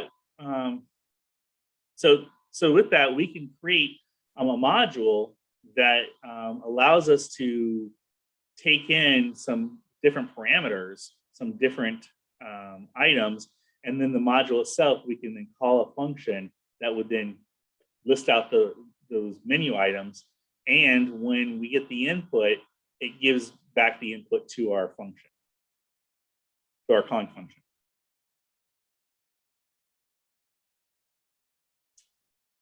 Okay, so far, we have written programs in one page. Here we've got the def main, and then we call main down here, right? So whenever this function is loaded, it automatically runs main. So for example, by the way, when I say run module, that's all it's doing is it's loading the file into the interpreter. And the interpreter starts from the top and goes, oh, there's main, go ahead and run it. Okay.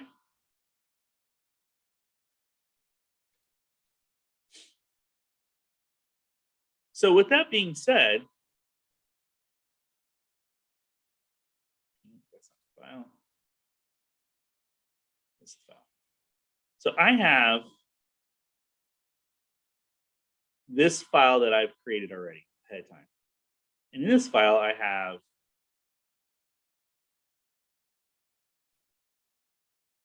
a main function, a change value function, and a run me function. So normally, I would write this file as main, like that. And by doing that, this module can run on its own. There it goes. It just ran for us.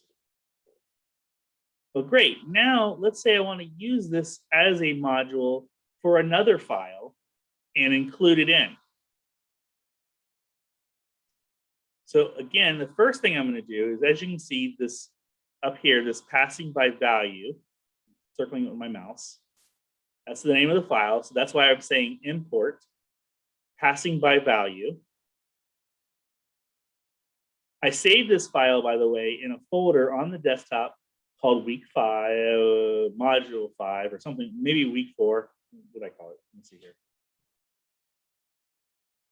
I call it week 5, which is funny because we're in week 4. But this is saved in that week 5 folder. I'm going to save this file also in the week 5 folder. So when I call import passing by value, it's going to look where this file is and see if it can find. And that means it's also going to look in the Python path too. So it's going to look where this file is located as well as the Python path. So just store the files together when you're doing this. Import passing by value. It's going to load this file. So I'm going to go ahead and block off this main, this import, this particular file. There's no main being called. You all see that? So essentially, if I were to, in fact, if I even comment that out, then nothing happens, right? But if I go ahead and reimpose this import and then run it, whoa, what happened? It all of a sudden did all this stuff, but I didn't call anything in this file yet. That's because when we imported it, it opened this file and put it into memory for us. And when it did that, it ran its main function, which made this all happen. That's kind of what this is saying. So you import program A into program 5.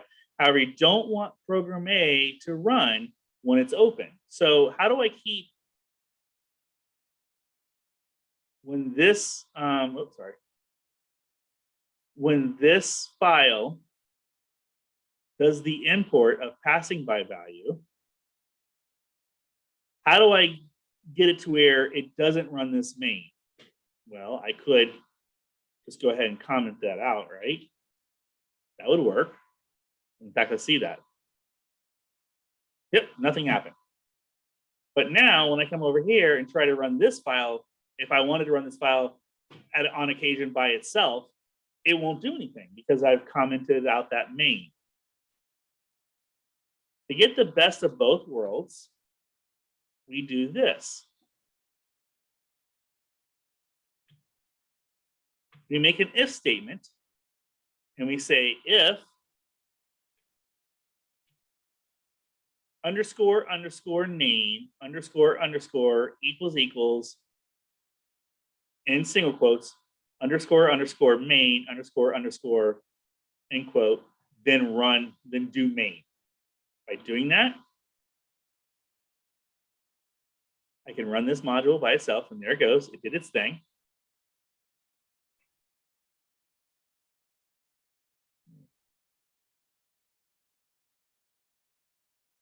But now when I do this one, again, I still have main blocked off here. When I run this, before, as soon as that import would run, it would run the other file, but now it won't. Okay, so why does it do that? Well, that's because in Python, when a module is loaded, when the source code file is loaded into Python, the interpreter, a special variable name underscore underscore name underscore underscore is created behind the scenes. You don't even see it happening. If the source code file has been imported as a module, the name variable will be set to the name of the module. If the source code file is being executed as the main program, the name variable will be set to the word main. So that's why when we run this code by itself, because it's being loaded as being ran as the primary file being ran, it has made this variable name for this file called main. When we do it this way, we say import. When this file is loaded, for this file, this variable is actually named the passing by value. So that's why it says that. It says, oh, it's not equal, and it won't actually run this main. Does that make sense? So again, if you run a file, whatever file is actually being ran, not imported, but ran, that behind the scenes variable name will automatically be labeled as main. If you're being imported in, the name variable is not named main. So that's why this if statement works. So for the same thing, I can go and say, okay, then let's just do that for all my items. So now I've put it in here too. So I'm going to run this module. When I run this module, it's going to import this passing by value, but because passing by value was imported, its name variable is not main. So it won't run its main. But when it gets down here, because I'm running this actual file, this file's name variable will be main, which means it will go ahead and run main, which makes it run this, which by the way, is calling out to my passing by value, the main function. It's also then running the run me function, which is nothing more than a copy of the main function. For the most part, we added this piece after the fact, so let's go ahead and get rid of that now. And let's go ahead and do that. So as you can see, it ran it twice like we would expect, which is passing by value main and then passing by value run me, because it's this one is identical to that. Just, you never even thought about it, but let's try something. Let's see if we can do this. Never even thought about it.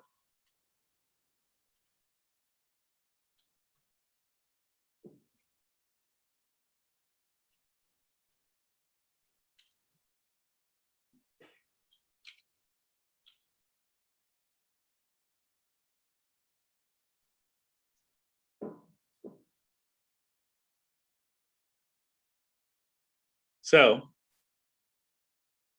let's clean this up a little bit.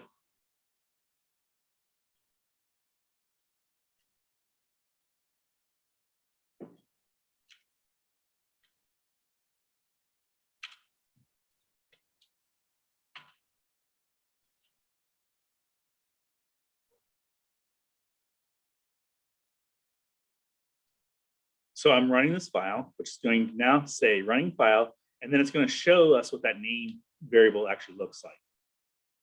But before it does that, it's actually going to import this passing by value. Let's go ahead and put this outside the main, put it right there so it'll run it as it's importing.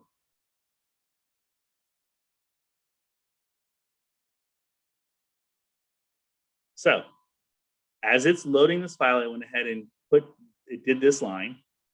As you can see, the name variable is passing by value. Just as I told you, it names that name variable the name of the file. But when it got to the running file, because we ran it from that file, it made the name this underscore underscore main underscore underscore. Okay.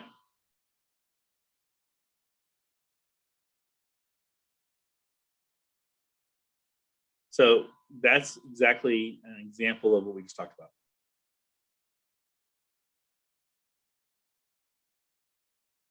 Okay, so let's go ahead and take another. We're done with that is all the lecture for tonight.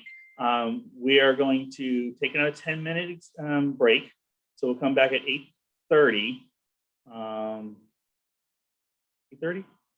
How long do I have you guys? 8:40. Well, let's not take a break. Because I do want to go over some of the homework. I apologize for running a little behind. So let's not take a break. You okay with that? You can hang in there for a little bit longer. All right. I do want to get some of the homework explained.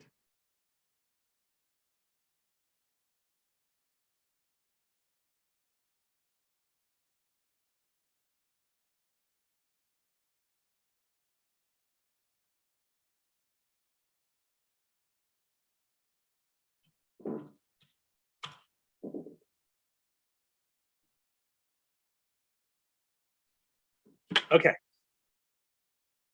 Let me pull up my nifty notes.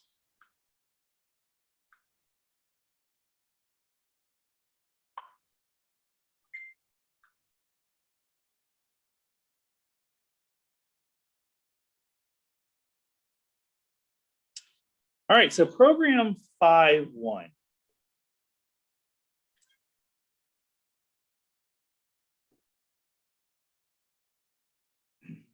We're going to get user input.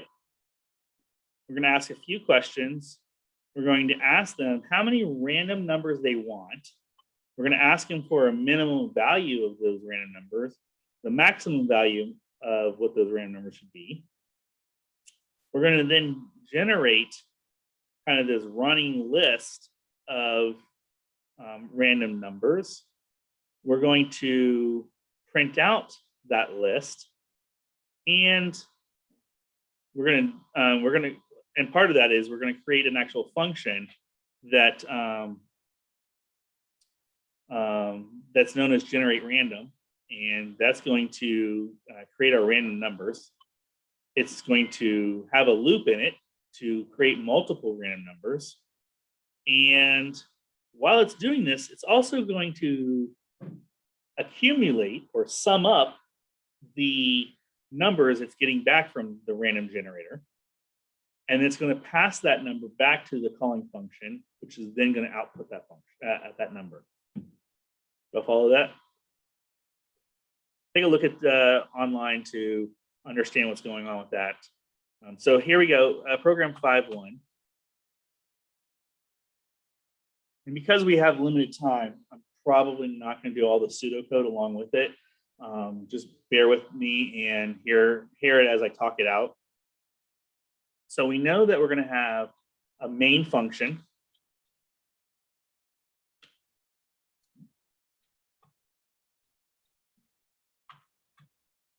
And we know that we have this other function we need.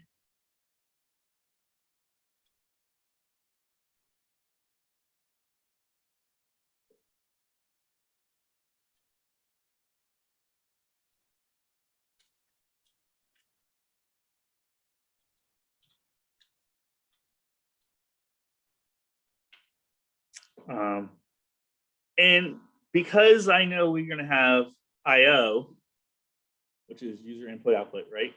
I'm going to go ahead and create a get input function.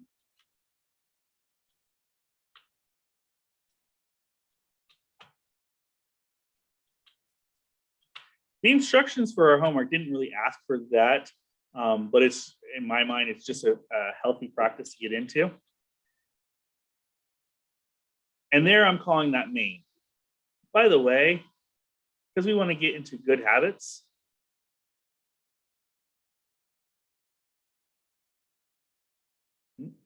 it.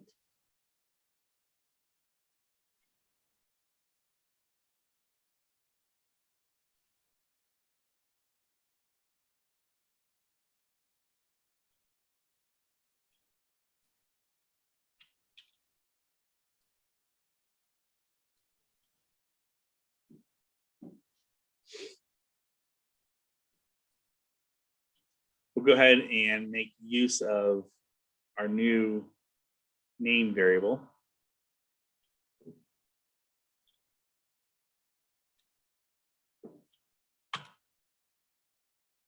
All right. So we know in the main that we need to get user input for 3 vars. We're then going to send the values into a function to create random numbers. And when we get back, we should go ahead and print out the sum of all the numbers. Sound good?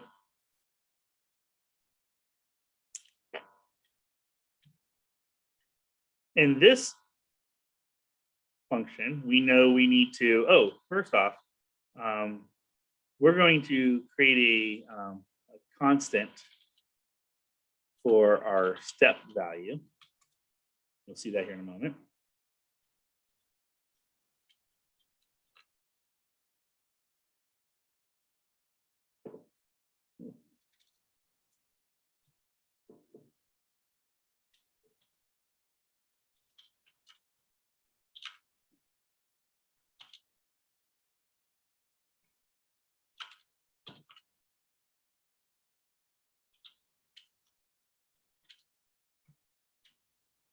We also need to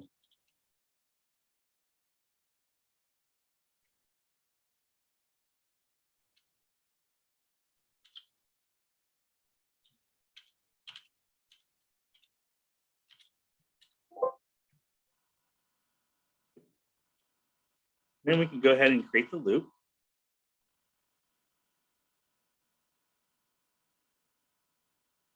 Which in the loop, we're going to head and we're going to create a new random number. We're going to then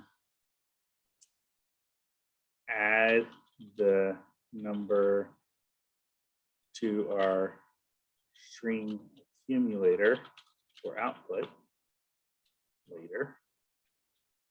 And we're going to, actually, before we do that, let's add the number to our int accumulator by addition.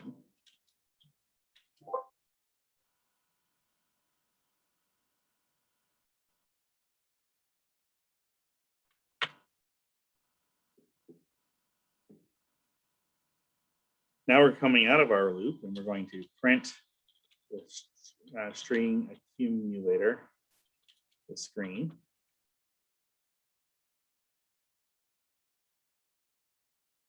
And we need to return the int accumulator,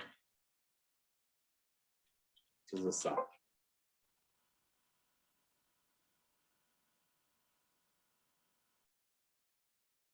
Now, with that being said, I'm going to go ahead and get started with that. So we've got input that we need, right? So we have number of randoms equals, and we already have a get input, but we're going to add a parameter to this, and we're going to say, oh, by the way, because we want to stub things out, right? So for right now, we're just going to say pass. We're going to say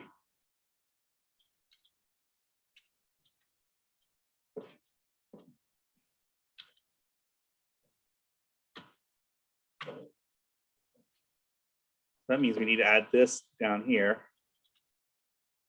We're going to let a question come into our code. Now we can go ahead and fill this out too.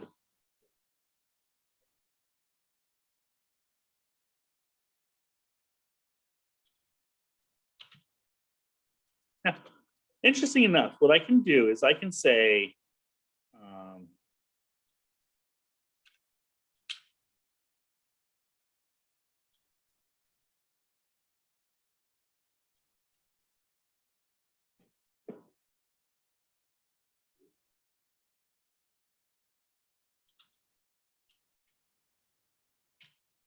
and I want to make this a little bit smarter. I'm always going to add a space behind it. So that way I know that when the question comes in, like in this case, there's always a space behind it. And then I can return the user input, right? But I also, here in this case, can skip this whole variable, right? We don't really need this variable because, as I told you, if you make a variable that you then use on the next line, oftentimes you can just kind of shortcut everything and just go ahead and make it part of that one line of code. So what we're going to do in this case is we're going to ask the question,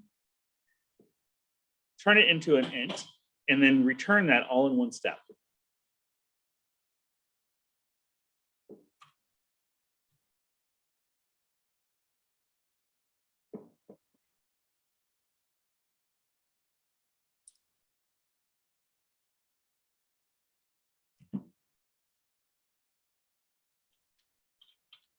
So now let's get the minimum value.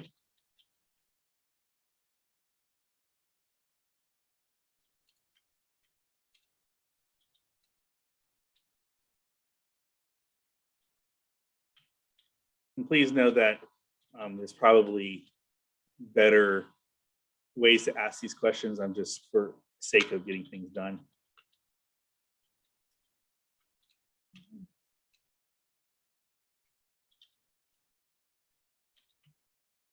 Okay, so now I've asked for my 3 inputs, right?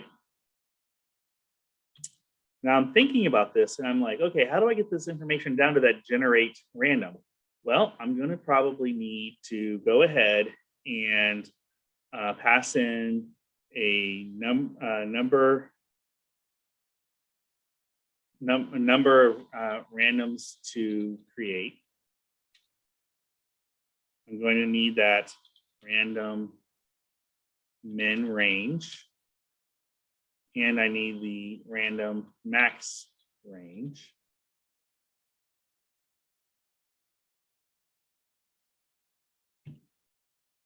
Okay.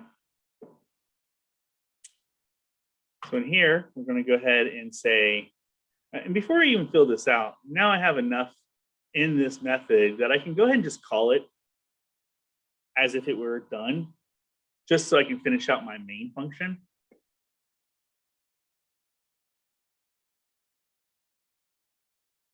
We're going to say sum of the randoms equals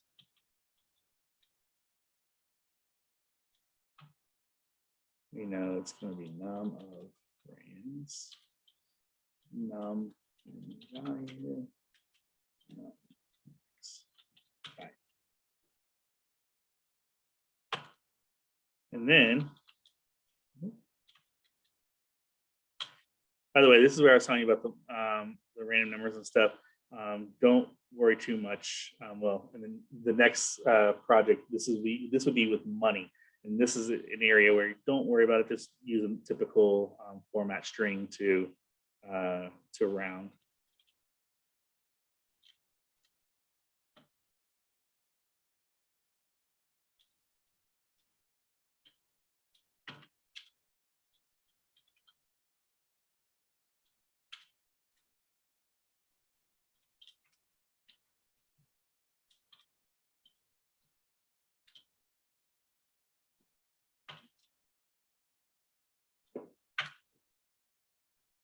Okay.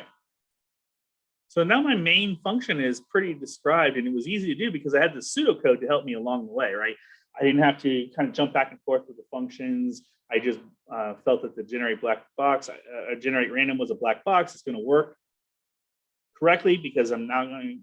I know that at a later time I'm going to go and actually kind of flesh out that function.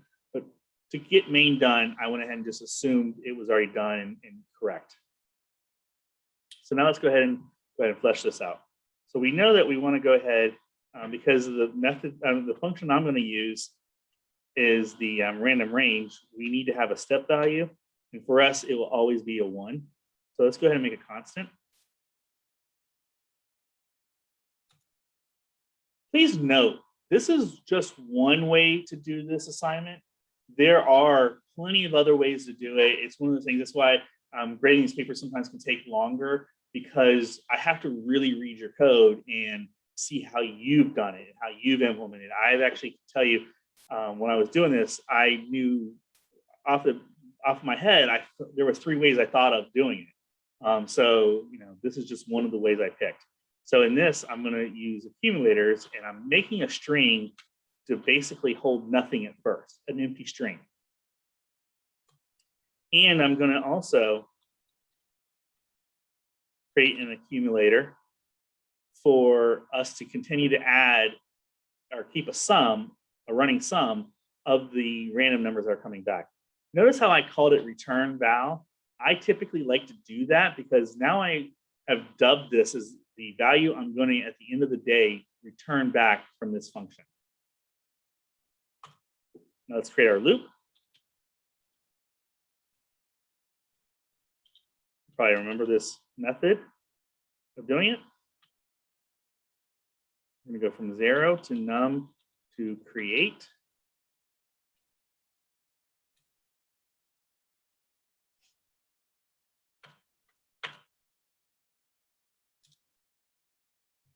Now we're going to create that new random number.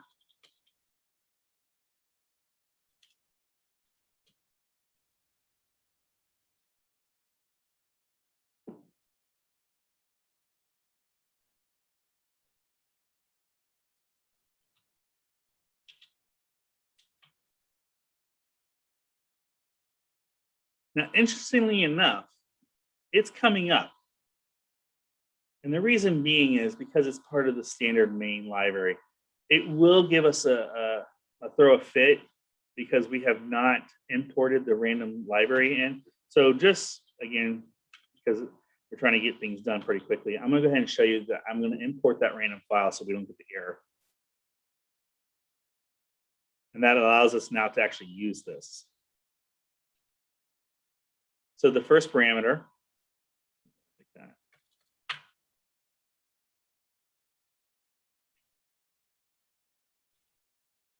The first number is the min. The next number is the max.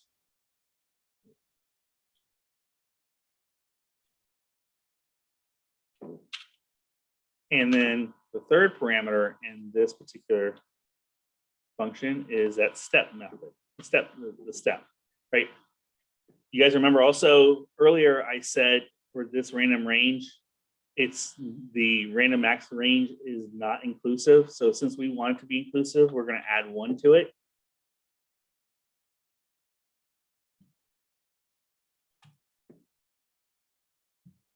Now we've got this new random number.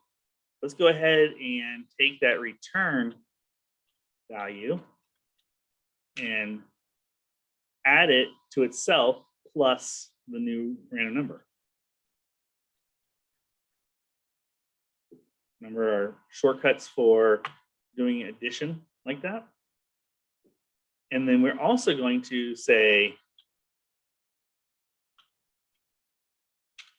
now our build string, we're going to do a little bit different this time. We're going to go ahead and just actually do it longhand because we're going to take that value, we're going to convert it to a string for use of this. Oops, sorry. And because if you look at the output, the way they want the output, they want a space. Now, by doing this, it means the very last number also is going to have a space behind it. But when it outputs to the console, the user is not going to know. So So we can go ahead and kind of shortcut this. If it was something like we were doing dots instead or pipes instead, then we wouldn't want to pipe at the end. We would evaluate if we're at the last number and then not add that space, but space is white space, we can't see it. I don't have to worry about that. I'm just going to add it to the end of every time we add a new number to that string. Now, again, normally when we're talking about methods, we don't want methods to do more than one function, but because the homework's asked us, we're going to do that. We're going to come out of that loop, and now we've got all these accumulators have accumulated what they needed to accumulate. Now here we can go ahead and say,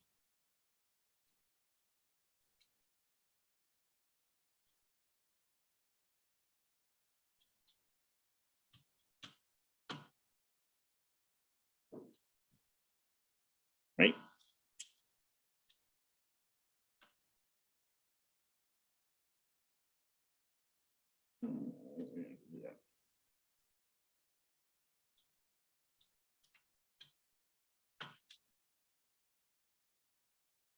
And then finally, we've had this other accumulator, but we want to return that value.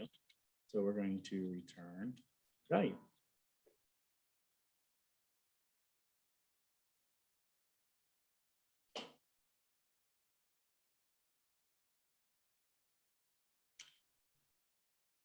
You think it'll work the first time out of the gate? No. That's usually how it works, actually. How many random numbers do we want? Let's go with 5. What is your lowest value? We're going to say 1. Highest is 10. There you go. 1, 2, 3, 4, 5. The sum of the 5 integers is 34. So that's 19, 26, 32, 34. It worked the first time. It probably helped that I had notes. So there is really, I actually really did program 5.1 for you. Make sure you clean this up. Make sure like you ask the right questions, things like that. And then I know we are out of time. So for those that want to go ahead and head out, you're more than welcome. For those that want to hang out, I'm going to take a moment just to go over some of the key things you need to know for the second file, the second piece of homework. The third piece of the homework is taking the second piece of the homework and breaking it out to module files. That should be pretty straightforward, so I don't really feel like I need to go too much over that. Just take what you did in 2 and see where it logically makes sense to break it into another file. Do that and then call it from that file. All right, so one of the things in this case that I felt was important was, and if we go back and look at the other file we did, so here, down here, the get input, it was just one line. So really, was there a lot of value to this? Probably not. It only set up for the fact that I can now talk about it here, which is, I'm going to go ahead and let's define my main.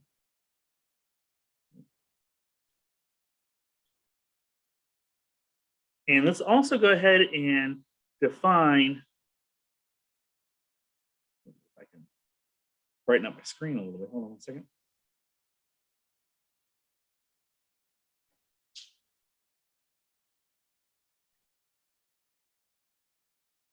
All right, there we go. We're going to say ask user. Now you're getting to that point in your development career, you want to get wiser about how you write your code. You want to start looking for bad input, things like that. So we're going to do the same thing we did before, but we're going to take this a little bit further. We're going to actually say, we're going to have a parameter for question as well as low acceptable value and high acceptable value. And the reason being is all of the input for this particular program should really have a high and a low number. It's all integers, and it should have a high and a low number. Like, for example, how many times can we clean your house per month? Well, more than likely, we're only going to accept up to 4 because we're not going to do it more than weekly, right? So in this case, I want to make it to where I can do some really cool reuse of code. So we're going to say user val. We're going to prime the loop first.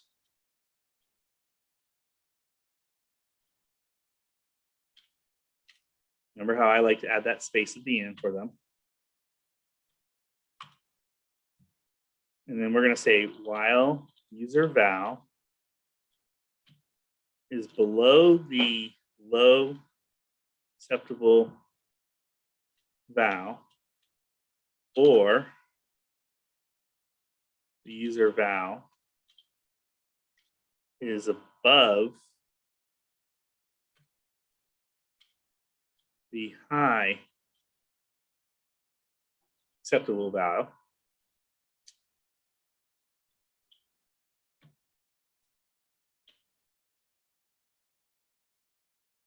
then I'm going to say print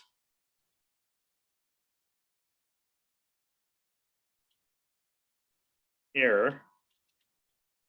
Please input a number that is between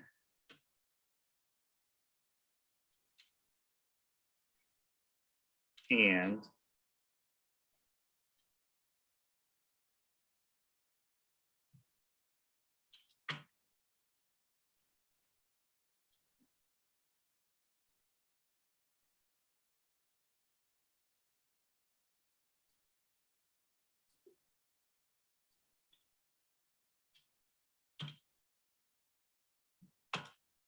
and then we'll ask for that value again.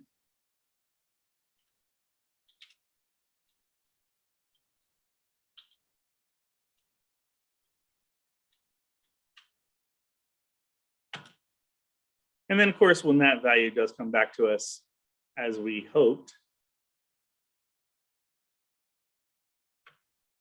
then we can go ahead and return. Oh no, we want to come out of this loop. And now we can return the user val. So see, that's one of the reasons why we would want to use a function. So now whenever I'm up here in my main function,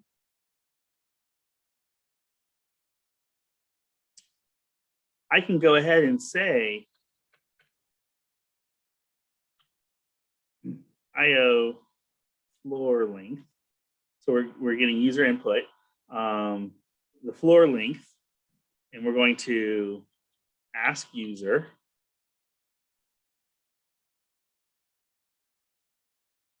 enter the floor length in feet. We're going to take from 1 to 5,000 because maybe this company does large ballrooms. IO. Actually, we're going to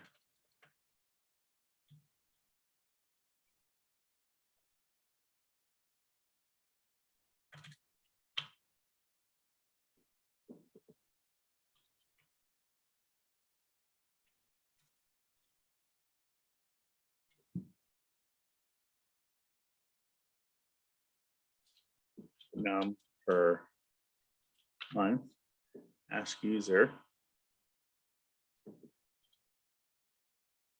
enter the monthly number of cleanings per month. In this case, like I said, we only want 4 to be the max number. So now I didn't have to type this code every single time I wanted to do this. See how nice that is? That's a good use of a function. Now, with that being said, we also are going to define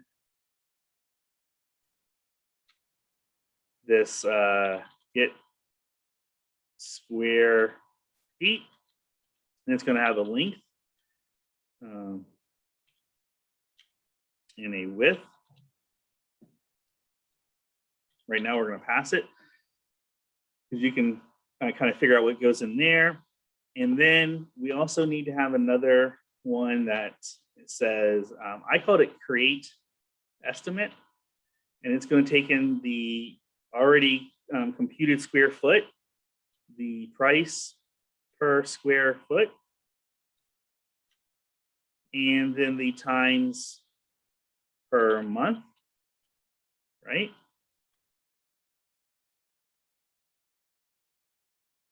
And what we're going to do with that is we're going to get the square foot times the price. Then if one time a month, output the one time a month output,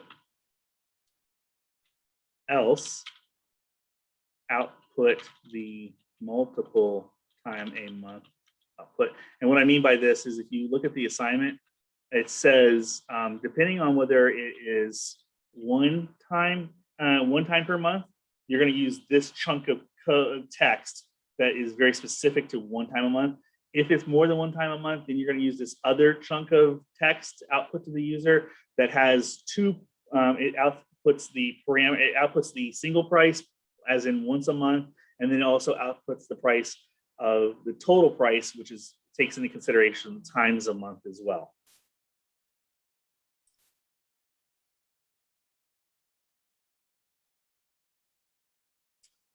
That is the nuts and bolts of that second program.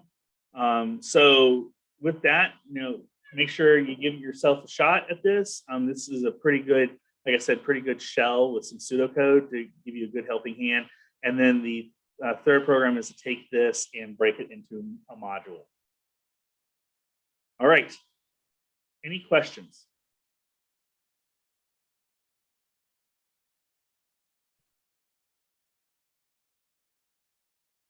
All right.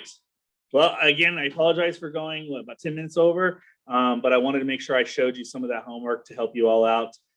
If you've got any questions, shoot me an email. And if you need to, we can also get together on Zoom and have a private session. All right. Thanks, everyone.